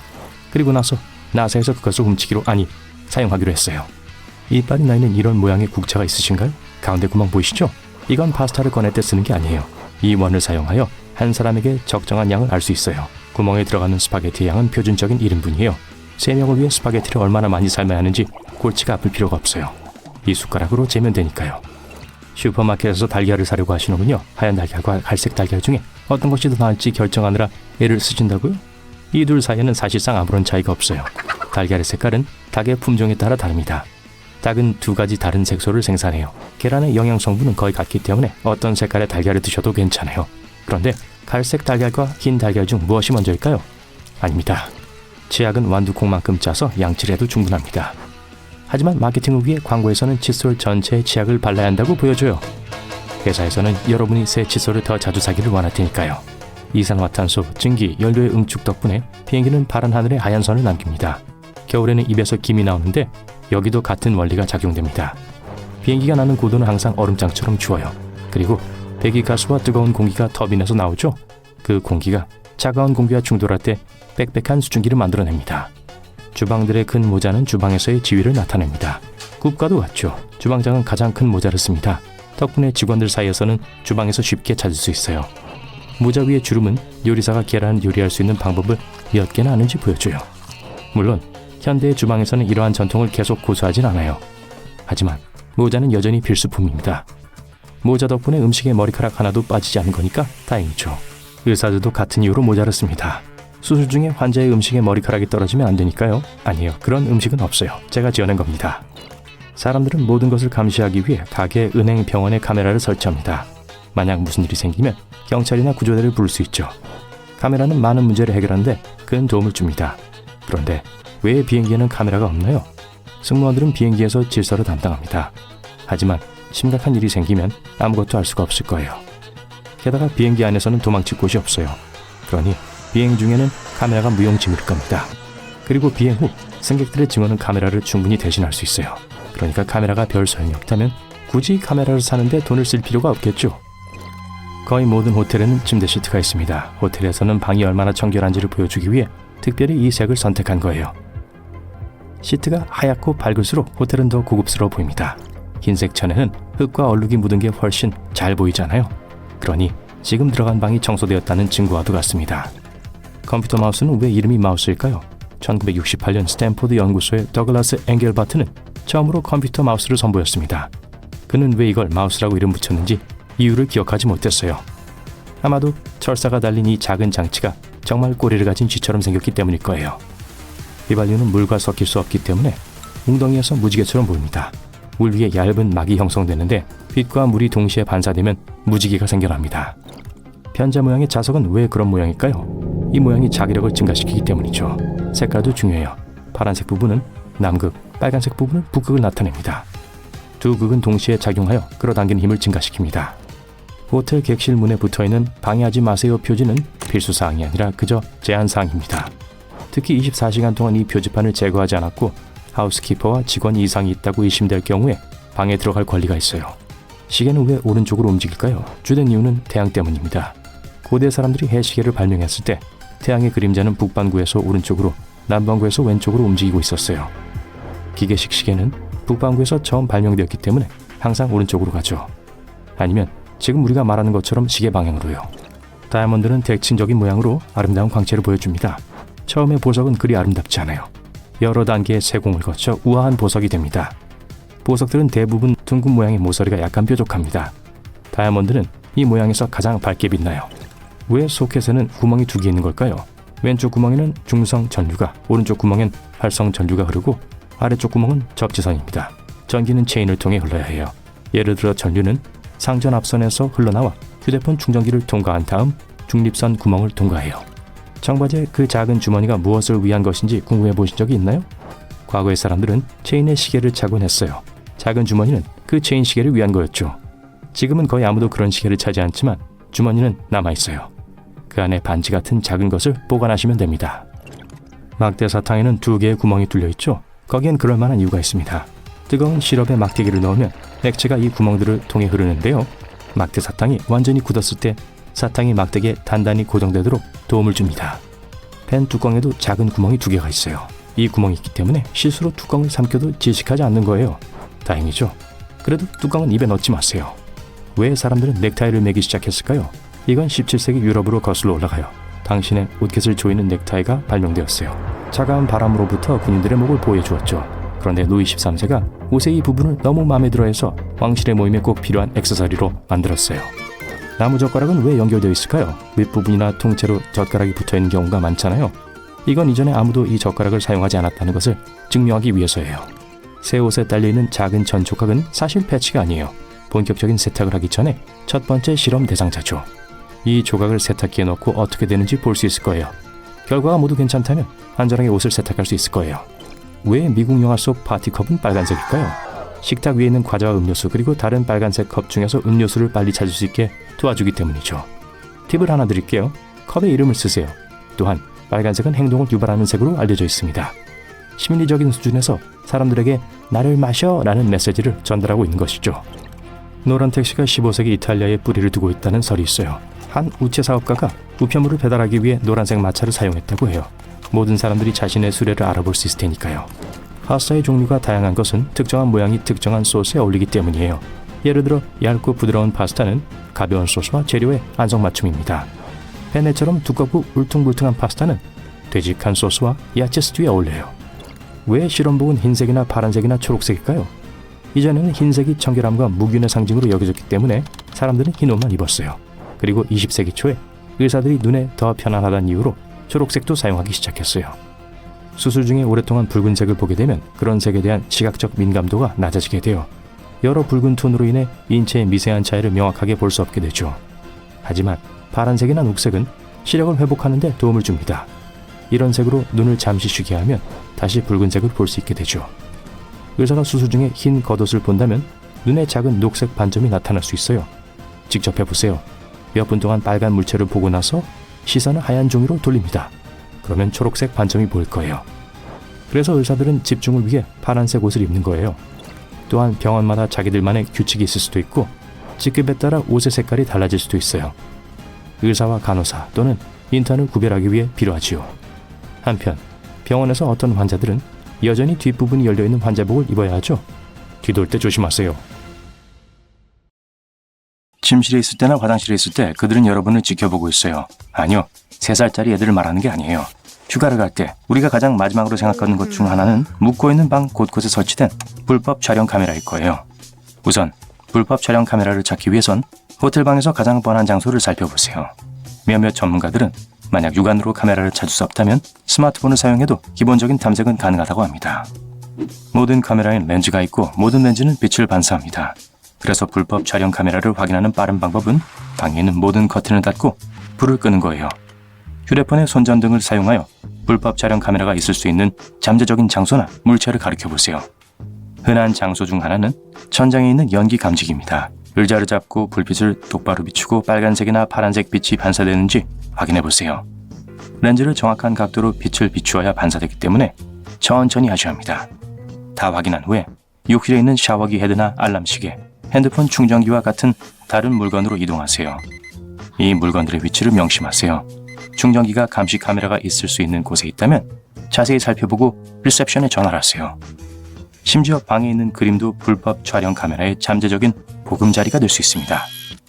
조명, 밖에 있는 구멍 또는 옷장 안 어딘가 역시 카메라가 숨겨져 있을 수 있습니다. 또 다른 무시무시한 장소는 화장실 거울입니다. 이건 찾기가 까다로워서 조금 열심히 찾으셔야 해요. 또한 밤에 여러분을 감시하는 카메라를 찾기 위해 핸드폰 카메라를 사용할 수 있습니다. 이 비밀 카메라는 인간의 눈이 볼 수 없는 적외선을 방출하여 밤에 영상을 촬영합니다. 또한 불을 끄고 카메라를 셀카 모드로 전환해 보세요. 대부분의 스마트폰의 후면 카메라에는 적외선 필터가 있지만 전면 카메라에는 없습니다. TV 리모컨으로 전면 카메라를 가리키고 아무 버튼이나 누르면 직접 볼 수 있을 겁니다. 화면에 밝은 빨간색 불빛이 보인다면 작동 중이라는 뜻이에요. 여러분이 하셔야 할 건 주변에서 밝은 빛을 찾을 수 있는지 보기 위해 어두운 곳에서 카메라를 움직이는 것입니다. 빠뜨린 게 없는지 꼼꼼하게 한 번 더 살펴보시는 게 좋습니다. 사용할 수 있는 또 다른 방법은 호텔 방에 들어갈 때 와이파이를 끄는 거예요. 대부분의 카메라는 와이파이에 연결되어 있어서 더 이상 작동하지 않을 겁니다. 안내 데스크에서 방에 와이파이가 다운되었다고 연락이 오면 역시 위험 신호일 수 있습니다. 와이파이가 일부러 꺼진 것인지 알 이유는 없습니다. 카메라가 로컬 와이파이에 연결됐다는 뜻일 수도 있어요. 호텔 객실 와이파이에 처음 접속할 때 개인정보 공유에 주의하세요. 대부분의 네트워크에서 전자메일과 같은 로그인 자격증명을 요청합니다. 어떤 사람들은 실제 호텔과 동일한 와이파이 로그인 페이지를 생성하기도 하는데 여기에 깜빡 속을 수도 있다고요. 또한 와이파이 라우터에 연결하기만 했을 뿐이지만 어떤 사람들은 이 이메일을 사용해서 그 사람의 모든 걸 알아낼 수도 있습니다. 가장 좋은 방법 중 하나는 현재 사용 중인 와이파이에 연결되어 있는 장치를 보여주는 앱을 다운로드하는 거예요. 스마트폰, 노트북, 스마트 TV, 최악의 경우 몰래카메라까지 연결되어 있는지 보여줄 수 있을 거예요. 무선 주파수 스캐너는 자체 와이파이에 연결되어 있더라도 방에 있는 무선 카메라를 감지할 수 있습니다. 하지만 허공을 가득 채우고 있는 많은 무선 장치들 때문에 어려울 수도 있어요. 모든 장치와 무선 방출 신호를 껐다 하더라도 아무 신호를 선택하게 될 수도 있거든요. 사생활 침해는 누군가가 대화를 엿듣기 위해 휴대폰이나 유선 전화를 도청하는 데까지 미칠 수 있습니다. 사람들의 대화를 도청하는 한 가지 방법은 무선으로 원격 송신기에서 소리를 녹음기로 보내는 회선에 마이크를 설치하는 겁니다. 비싸지 않고 많은 가게나 인터넷에서 구할 수 있기 때문에 거의 모든 사람들이 이런 장비를 손에 넣을 수 있어요. 전화 통화 중에 딸깍거리는 소리나 원거리 음성 또는 옛날 녹음기가 재생되는 것 같은 이상한 소리를 감지했다면 누군가가 전화 내용을 듣고 있을 수 있다는 거예요. 이 소리는 일반적인 현대식 휴대폰에서 나는 일반적인 소리가 아닙니다. 대부분의 도청 소프트웨어는 사용자 몰래 휴대폰 백그라운드에서 실행되므로 배터리를 방전시킵니다. 핸드폰 배터리가 계속 방전되는 이유에 대해선 여러 가지 설명이 있지만 전화기에 있는 일부 소프트웨어, 바이러스 및 악성 프로그램이 원인일 수도 있어요. 전자기기를 사용하지 않을 땐 비정상적인 전화 활동에 주의를 기울여 보세요. 알림이 계속 울리고 음소거 상태가 된다면 휴대폰이 도청되는 것일 수도 있습니다. 이 경우 그 사람들은 통화뿐만 아니라 실제 핸드폰 자체에도 접근할 수 있습니다. 여러분이 모르는 사이에 핸드폰에 있는 사진, 영상, 파일 및 정보를 찾을 수 있는 거죠. 핸드폰에 전원을 끄려고 했는데 평소보다 시간이 오래 걸리는 경우 다른 사람이 핸드폰을 추적하고 있다는 또 다른 징후일 수 있습니다. 핸드폰이 완전히 종료되려면 모든 앱과 활동에서 로그아웃해야 합니다. 핸드폰이 원격으로 다른 사람에게 데이터를 전송하는 경우 종료가 지연되는 이유가 될 수 있습니다. 가장 분명한 신호 중 하나는 마구잡이로 된 기호와 숫자가 있는 문자 메시지를 받는 경우예요. 여러분의 전화를 도청하는 사람들은 때때로 코드를 받아야 하는 불법 소프트웨어를 사용합니다. 이럴 경우 문자 메시지가 여러분이 받아야 하는 메시지가 아닌지 확인하거나 도움을 받을 수 있는 사람에게 문의해보세요. 만약에 앱을 스크롤하며 구경하고 있는데 거기에 있으면 안 되는 것 또는 수상한 것을 발견한다면 그 앱은 스파이 앱이 변장한 것일 수도 있어요. 또한 브라우저에 검색하지 않은 이상한 내역이 있는지도 확인하세요. 핸드폰을 만지지 않았는데 무작위로 전원이 켜졌다 꺼졌다 하는 게 눈에 띌 수도 있습니다. 그리고 가장 나쁜 것은 그 사람들이 여러분 모르게 언제든지 핸드폰 카메라를 켤 수 있다는 거예요. 핸드폰이 해킹당한 것 같다면 공장 초기화를 하세요. 공장 초기화를 하면 파일, 설정 및 앱을 포함한 모든 데이터가 삭제됩니다. 같은 위험은 노트북에도 적용됩니다. 때때로 스파이웨어가 우리 컴퓨터의 소프트웨어에 침투하게 도와주는 접근점의 역할을 하고 있음에도 불구하고 합법적으로 보이기 때문에 클릭을 하게 될 수도 있어요. 배터리 방전, 과열 및 이상 작동은 PC가 감염되었다는 징후입니다. GPS 추적기는 누군가의 차량을 추적하는 가장 흔한 방법입니다. 설치한 건 꽤 간단하지만 추적기가 보통 차 안 깊숙이 심어져 있기 때문에 찾기가 매우 어렵습니다. 만약 운전하는 동안 누군가가 여러분을 지켜보고 있거나 운전하는 모든 곳에서 우연히 같은 사람을 보는 것 같다는 으스스한 느낌이 든다면 추적기를 찾아보세요. 가장 흔한 장소는 차 밑이나 뒷바퀴 근처입니다. 하지만 차를 추적하는 사람은 똑똑하고 자신들이 무슨 짓을 하는지 알고 있습니다. 따라서 추적기를 쉽게 찾지 못하게 하겠죠. 차량 외부에서 아무것도 발견하지 못했다면 차량 내부를 살펴보세요. 거기서 뭔가를 발견했다면 여러분을 추적하던 사람이 추적 장치를 심었거나 아는 사람이 여러분의 차에 한번 탔을 때 그 장치를 몰래 심은 것일 수도 있어요. 대시보드 뒤와 차량 전자제품 내부를 확인하면서 찾아보세요. 추적기를 찾기 위해 차를 뜯어내지 마세요. GPS 버그 탐지기를 사실 수 있으니까요. 자동차 가까이에서 전자주파수를 찾으면서 추적기를 찾아냅니다. 추적기를 막을 수는 없지만 위치를 찾는 건 도와줄 거예요. 탐지기를 사용하기 전에는 스마트폰을 끄거나 비행기 모드로 전환하세요. 이렇게 하면 주파수가 추적기를 방해하진 않을 거예요. 그리고 만약 이것도 효과가 없다고 느낀다면 아무것도 보이지 않는 외딴 곳에 차를 주차해보세요. 외딴 차고라도 좋아요. 아, 편집증이 생길 것 같다고요? 그런 분은 손 좀 들어보세요. 호텔에 차를 세웠는데 빈 방이 없다는 표지판이 보이네요. 하지만 꼭 믿진 마세요. 호텔에서는 보통 방이 2-3개밖에 남지 않았을 때 이런 표시판을 세웁니다. 대신 프런트에 전화해서 방이 있는지 확인해 보세요. 국가마다 등급 시스템이 다르기 때문에 호텔의 별은 항상 신뢰할 수 있는 게 아닙니다.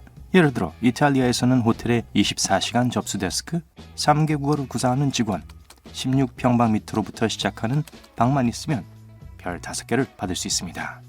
그러니 별 대신 사용자 후기를 보세요.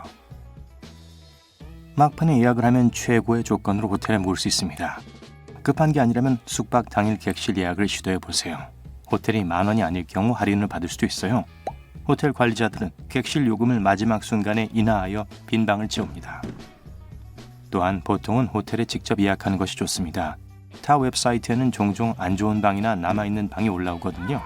호텔에 직접 예약하면 할인 혜택을 받을 수 있습니다. 타 웹사이트에서 호텔의 수수료를 부과하기 때문이죠. 체크인 데스크에 오시면 호텔 직원이 이미 여러분을 알아볼 수도 있습니다.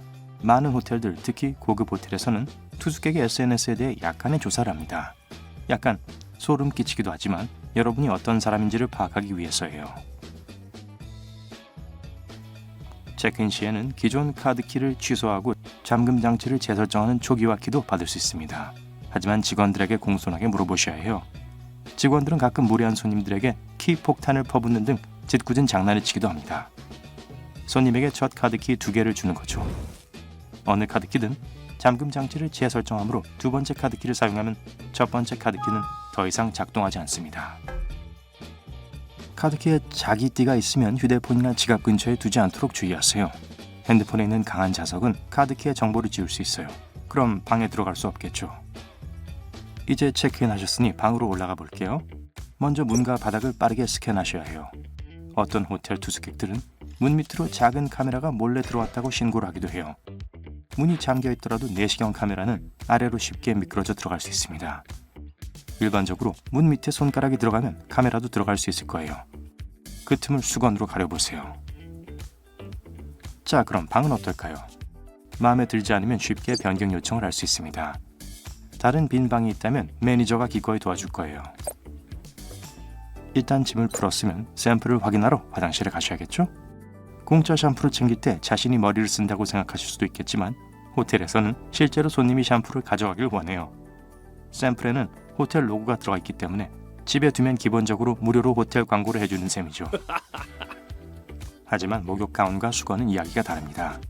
많은 호텔에서는 도난품을 추적할 수 있도록 무선 주파수 칩을 추가하고 있어요.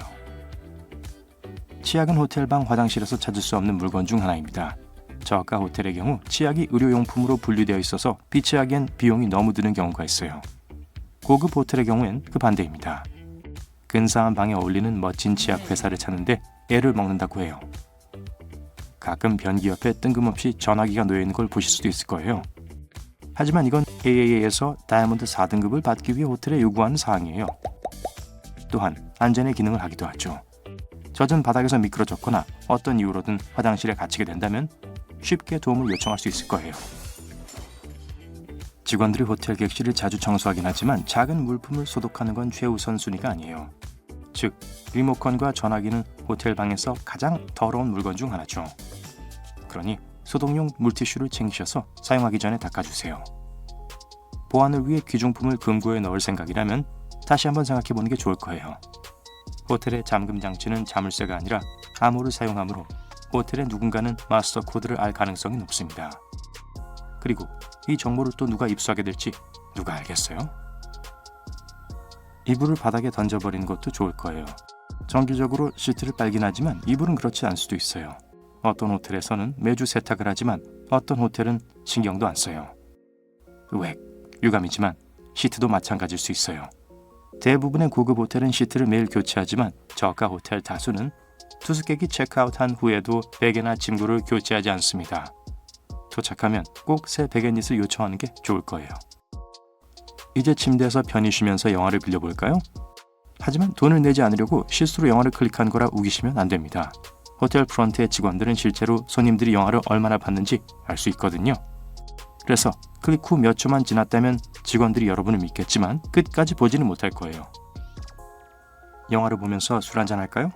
미니바에서는 음료의 밀봉 상태를 반드시 확인하세요. 교활한 손님이 병에 물을 마시고 나서 다시 채워넣는 경우가 있어요. 그러면 요금을 피할 수 있죠. 그리고 직원이 이를 모르고 있었다면 여러분이 요금을 내야 할 수 있습니다. 푹 자고 난 후 여행에서 뭘 할지 찾고 계시는군요. 최고의 장소를 찾기 위해 구글이나 트립 어드바이저를 찾는 대신 프론트 데스크에 문의해보세요. 호텔 직원들은 투숙객에게 현지에서의 여행의 최상의 추천을 제공할 수 있도록 교육을 받습니다. 외출하는 동안 객실에서 벌어진 건 청소만이 아닐 수 있어요. 때때로 하우스키퍼가 피곤하고 시간이 충분하면 침대에서 낮잠을 잘 수도 있어요. 청소할 때 방이 어지러운 상태라면 직원이 짐을 옮겨야 합니다. 사실 청소를 하기 위해서는 물건에 손을 대야 하기 때문에 이를 원하지 않는다면 방해 금지라는 표지판을 걸어두거나 직접 청소를 하세요. 또한 방 안에 잔은 제대로 닦여 있지 않기 때문에 욕실에 있는 잔으로는 뭘 마시지 않는 것이 좋을 거예요. 어떤 직원들은 잔에 티끌 하나 없어 보이도록 소독제나 가구 광택제를 사용하기도 합니다. 또 하우스키퍼들이 항상 진공 청소기로 청소하는 건 아니에요. 가끔은 큰 부스러기들을 주워 담고 청소를 마무리할 수도 있어요. 직원들에게 잘 대해주세요. 대부분의 호텔 직원들은 친절한 얼굴로 손님들에게 업그레이드나 무료 선물을 주고 싶어 해요. 필수는 아니지만 미소가 큰 도움이 될 거예요. 팁도 항상 도움이 돼요. 체크아웃 시간인데 일찍 나가야 해서 아침을 먹지 못하게 됐다고요? 숙박비에 아침 식사가 포함되어 있다면 직원이 포장 상자를 준비해 줄 수 있어요. 하지만 전날 밤에 미리 알려주셔야 해요. 그리고 나가는 길에 바닥을 보세요. 카페트죠? 대부분의 호텔에는 카페트가 깔려 있습니다. 크게 3가지 이유 때문입니다. 첫째, 나무나 돌보다 카펫에서 미끄러질 확률이 훨씬 낮습니다. 둘째, 카펫이 방음 기능을 해줍니다.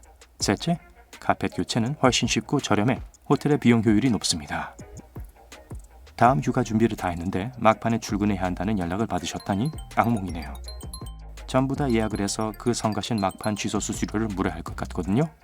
호텔에 전화해서 예약 날짜를 변경해달라고 해보세요. 그리고 그 새로운 예약을 취소하면 요금이 면제될 가능성이 있습니다. 호텔도 하루 평균 노쇼 비율이 약 10%에 달하기 때문에 보통 예약을 초과해 받습니다. 그러니 예약한 객실을 실제로 이용하지 못할 가능성도 있다는 뜻이에요. 호텔에 왔는데 빈 방이 없으면 다른 곳에 묵으셔야겠죠. 하지만 기본적으로 그 호텔에서 같은 지역에 있는 비슷한 호텔의 숙박비를 지불해줘야 해요. 대부분의 호텔에서는 신용카드 결제만 받습니다. 성가실 수 있지만 이는 고객으로부터 대금을 확실히 받기 위함이에요. 투숙객들은 종종 추가 유료 서비스를 이용하고 체크아웃 시 그 비용을 지불해야 하죠. 체크카드로 이 요금을 충당할 돈이 충분하지 않다면 호텔에서 이 돈을 받을 수 있는 유일한 방법은 여러분을 고소하는 겁니다. 변호사들이 별도의 수수료를 받고 올 거예요. 호텔에서는 알 수 없는 물건이 엄청나게 많이 남아 있습니다. 포르투갈의 한 호텔에서는 한 직원이 심지어 상어가 남겨져 있는 걸 발견한 적도 있어요. 어떻게 거기까지 오게 됐는지는 전혀 알 수 없었지만 그 상어는 결국 안전하고 건강하게 자연 서식지로 돌아갔어요. 다시 한번 말씀드리지만 화장실에 처음 들어갈 때는 꼭 조심하세요. 호텔은 확실히 많은 사람들이 매일 머무는 장소입니다. 그리고 모든 호텔이 원칙대로 청결에 신경을 쓰는 건 아니에요. 베드버그나 다른 해충들이 존재할 수도 있죠. 알아차렸을 때는 너무 늦을 거예요. 그러니까 이렇게 해보세요. 호텔에 도착해서 방을 열면 서둘러 짐을 풀지 마세요. 특히 침대 위에서요. 모든 옷을 선반 같은 곳에 올려놓으세요. 그리고 일단 가방을 욕조에 넣고 방에 성가신 벌레들이 있는지 확인해보세요. 러그, 소파 쿠션 등 해충이 살 수 있는 모든 장소를 확인해보세요. 이 과정을 다 마친 후에만 가방을 욕조에서 꺼내고 짐을 푸세요. 욕조는 어떤 벌레도 살 수 없기 때문에 가장 안전한 장소입니다. 그러니까 당연히 여러분이 보고 있지 않을 때 그 어떤 벌레도 짐에 기어 들어가지 않을 거예요. 그나저나 그 이불은 당장 바닥에 던져버리는 게 좋을 거예요. 시트는 정기적으로 교체될 수 있지만 이불은 그렇지 않습니다. 어떤 호텔들은 일주일 정도마다 세탁을 하지만 어떤 호텔들은 신경도 안 써요. 침구도 마찬가지입니다. 대부분의 고급 호텔들은 매일 시트를 교체하지만 저렴한 호텔 다수는 손님이 체크아웃한 후 베개나 침구를 바꾸지 않습니다. 도착하면 새 베갯릿을 요청하는 게 좋을 겁니다. 화장실의 유리잔도 제대로 닦지 않은 경우가 많기 때문에 사용하지 않는 게 좋아요. 어떤 직원들은 이 유리잔에 티끌 하나도 없는 것처럼 보이게 하려고 소독약이나 가구 광택제를 사용하기도 합니다. 왜 호텔에서 딱 맞는 사이즈의 시트를 사용하지 않는지 궁금하셨던 적이 있으신가요? 편리할 수도 있지만 호텔에서 사용하기에는 실용적이지 않아요. 시트를 집에서 가는 것보다 자주 교체를 하기 때문에 금방 탄력을 잃게 되죠. 게다가 고무줄이 들어간 시트를 준비하는 건 꽤 성가셔요. 침대 종류마다 한 개씩 다른 사이즈가 2개씩 있어야 합니다. 더블 베드당 범용적으로 쓸 수 있는 시트를 2장씩 준비하는 게 더 편할 수 있어요. 시트 얘기가 나와서 말인데 호텔에 있는 침구와 수건이 거의 항상 하얀색이라는 걸 눈치채셨을 거예요. 첫 번째 이유는 물론 편리함 때문이에요. 모두 흰색이라면 함께 세탁하고 얼룩을 제거하기 위해 표백제를 사용하기 쉽겠죠. 두 번째는 고객 경험 때문입니다. 설문조사에 따르면 사람들은 흰색이 고급스럽고 산뜻하다고 인식해 숙박을 더 즐겁게 느낀다고 합니다. 웹사이트에서 객실의 가격이 비정상적으로 저렴해 보인다면 주의하세요. 의무적인 시설 이용비가 포함되지 않은 것일 수 있어요. 숙박비를 미리 결제할 수 있는 옵션이 있다면 체크아웃 시에 최종 비용을 확인할 수 있어요. 보통 예약 전에 봤던 최초 가격과 리조트 요금을 포함한 모든 금액이 나올 거예요. 하지만 만약 호텔에서 값을 지불하기로 결정했다면 체크아웃 할 때 깜짝 놀랄지도 몰라요. 그러니까 항상 작은 글씨를 꼭 읽도록 하세요. 많은 호텔에서 이상하다고 생각되는 것을 본 적이 있으실 거예요. 특히 화장실에서 변기 바로 옆에 있는 전화기 말이에요. AAA에서 호텔이 4등급을 받으려면 이 전화기는 필수입니다. 좀 놀랍죠? 예를 들어 욕실에서 젖은 바닥 때문에 미끄러져 쓰러진다면 이 전화기로 도움을 요청할 수 있겠죠. 화장실로 돌아가 볼게요. 호텔에서는 일반적으로 배관 청소 도구를 두지 않습니다. 호텔에서는 여러분이 방에 들어온 첫 번째 사람이라는 느낌을 주고 싶어 합니다. 훌륭한 모든 호텔에서 제일 관심을 두고 있는 건 바로 안락함이에요. 익명의 설문조사에 따르면 욕실에 이 청소 도구가 있으면 사람들이 언젠가 변기가 고장날 수도 있다는 생각이 들게 만든다고 합니다. 호텔 이미지에 도움이 되진 않겠죠? 호텔 카드키에 자석 스트립이 내장되어 있다면 핸드폰 지갑과는 떨어뜨려 놓으세요. 문제는 키카드가 이미 많이 업데이트 되었으며 그 과정이 빠르고 쉽게 이루어지도록 설계되어 있다는 거예요. 그래서 휴대폰 내 자석처럼 꽤 강한 자석은 키카드를 지울 수 있고 그러면 방에 들어가지 못하게 될 거예요. 호텔에서 새 카드를 발급해 주겠지만 그래도 불편할 겁니다. 많은 호텔들에서 결제 형태로 신용카드만을 받고 있습니다. 신용카드를 사용하지 않으면 객실을 직접 예약하거나 호텔에서 제공하는 유료 서비스를 이용할 수 없습니다. 호텔 예약은 호텔 투숙의 첫 단계일 뿐이에요. 휴가나 출장 기간 중에는 미니바나 기타 유료 서비스를 이용하고 체크아웃을 할 때 한 번에 모든 돈을 지불하게 되죠. 만약 여러분의 체크카드에 모든 비용을 충당할 충분한 자금이 없다면 호텔은 여러분을 고소하는 것 외에 돈을 받을 수단이 없습니다. 하지만 신용카드로 결제하면 모든 추가 비용이 은행으로 청구되기 때문에 모두가 안전할 거예요. 체크인과 체크아웃 시간은 여러분을 귀찮게 하지 않기 위해 정해져 있는 겁니다. 예약한 객실에서 쉬는 손님을 불쑥 찾아가지 않고 호텔 직원이 청소 후 다음 투숙객의 도착에 대비할 수 있도록 하는 조치예요. 그나저나 호텔에서는 여러분의 안녕을 위해 체크아웃 시간을 보통 오전 11시나 오후 12시로 정해둡니다. 아침을 먹고 여유 있게 출발할 수 있는 시간을 주는 거죠. 많은 호텔에서 침대 근처에 콘센트가 없어서 좀 짜증났던 적이 있으신가요? 사실 이 경우에는 시간이 문제입니다. 전 세계의 많은 호텔들은 휴대폰과 다른 전자기기들이 인기를 얻고 널리 사용되기 전에 지어졌습니다. 물론 그 당시에는 침대 옆에 콘센트가 필요하지 않았고 그들 중 많은 수가 아직 시대를 따라잡지 못한 거예요. 비교적 최근에 지어진 호텔에 묵으면 이 문제를 피할 수 있습니다. 일단 체크인 데스크에 가면 호텔 직원이 이미 여러분을 알아볼 수 있습니다. 많은 호텔들, 특히 고급 호텔들은 여러분의 SNS에 대해 약간의 조사를 하거든요. 조금 소름 끼칠 수도 있지만 이건 그저 손님이 어떤 사람인지 파악해 더 좋은 서비스를 제공하기 위해서입니다. 체크인 시 기존의 키를 취소하고 잠금 코드를 재설정시키는 초기 카드 키를 받게 되는데요. 여러분이 직원들에게 예의를 지키지 않는다면 가끔 직원들이 무례한 손님들에게 키 폭탄으로 짓궂은 장난을 칠 수도 있습니다. 초기 키를 2개 주는 거예요. 어떤 키를 사용하든 두 번째 키를 사용하면 첫 번째 키가 더 이상 작동하지 않게 됩니다.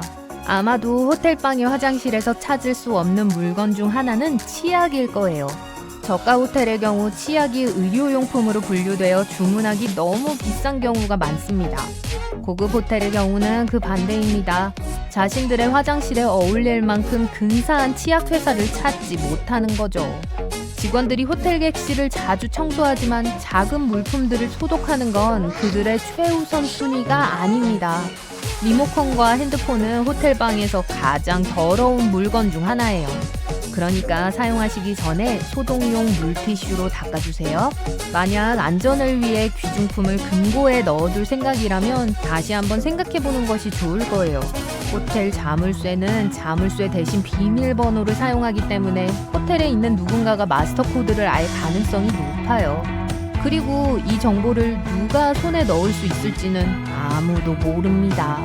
호텔들은 보통 하루 평균 노쇼 비율이 10% 정도이기 때문에 초과 예약을 받습니다. 즉, 여러분이 예약한 방을 실제로 얻지 못할 수 있다는 뜻이에요. 여러분이 나타났는데 빈 방이 없다면 그냥 걸어 나가야 할 확률이 높습니다. 대신 원래 예약한 호텔이 그 지역에 있는 다른 유사한 호텔의 방값을 지불해야 하죠. 아실지는 모르겠지만 호텔 객실에는 놀라운 양의 물건이 남아 있습니다. 포르투갈의 한 호텔에서는 한 직원이 심지어 남겨진 상어를 발견하기도 했습니다. 어떻게 그 상어가 호텔에 오게 되었는지 전혀 알지 못하지만 상어는 마침내 안전하고 건강하게 자연 서식지로 돌아갔습니다. 전부는 아니더라도 대부분의 호텔에는 바닥에 카펫이 깔려 있습니다. 여기에는 몇 가지 이유가 있어요. 우선 안전 때문입니다. 나무나 타일 바닥보다 카펫에서 미끄러졌을 때 넘어질 가능성이 훨씬 적습니다. 두 번째로 방바닥 전체를 바꾸는 것보다 손상된 카펫을 교체하는 것이 더 빠르고 저렴하기 때문에 비용적으로 훨씬 더 효율적입니다. 그리고 마지막으로 카펫은 방음 기능을 더해줍니다. 만약 지나치게 활동적인 이웃이 있다면 정말 도움이 되겠죠. 대륙이라는 뜻의 컨티넨탈 아침 식사가 무엇이며 왜 그런 이름이 붙었는지 궁금했던 적이 있으신가요? 사실 이 이름은 섬나라인 영국에서 붙은 것입니다. 즉 유럽 대륙에서 먹는 아침 식사를 의미하죠. 페이스트리, 다양한 토핑을 얹은 얇게 썬 빵, 고기, 치즈, 과일 주스, 뜨거운 음료가 주 메뉴입니다.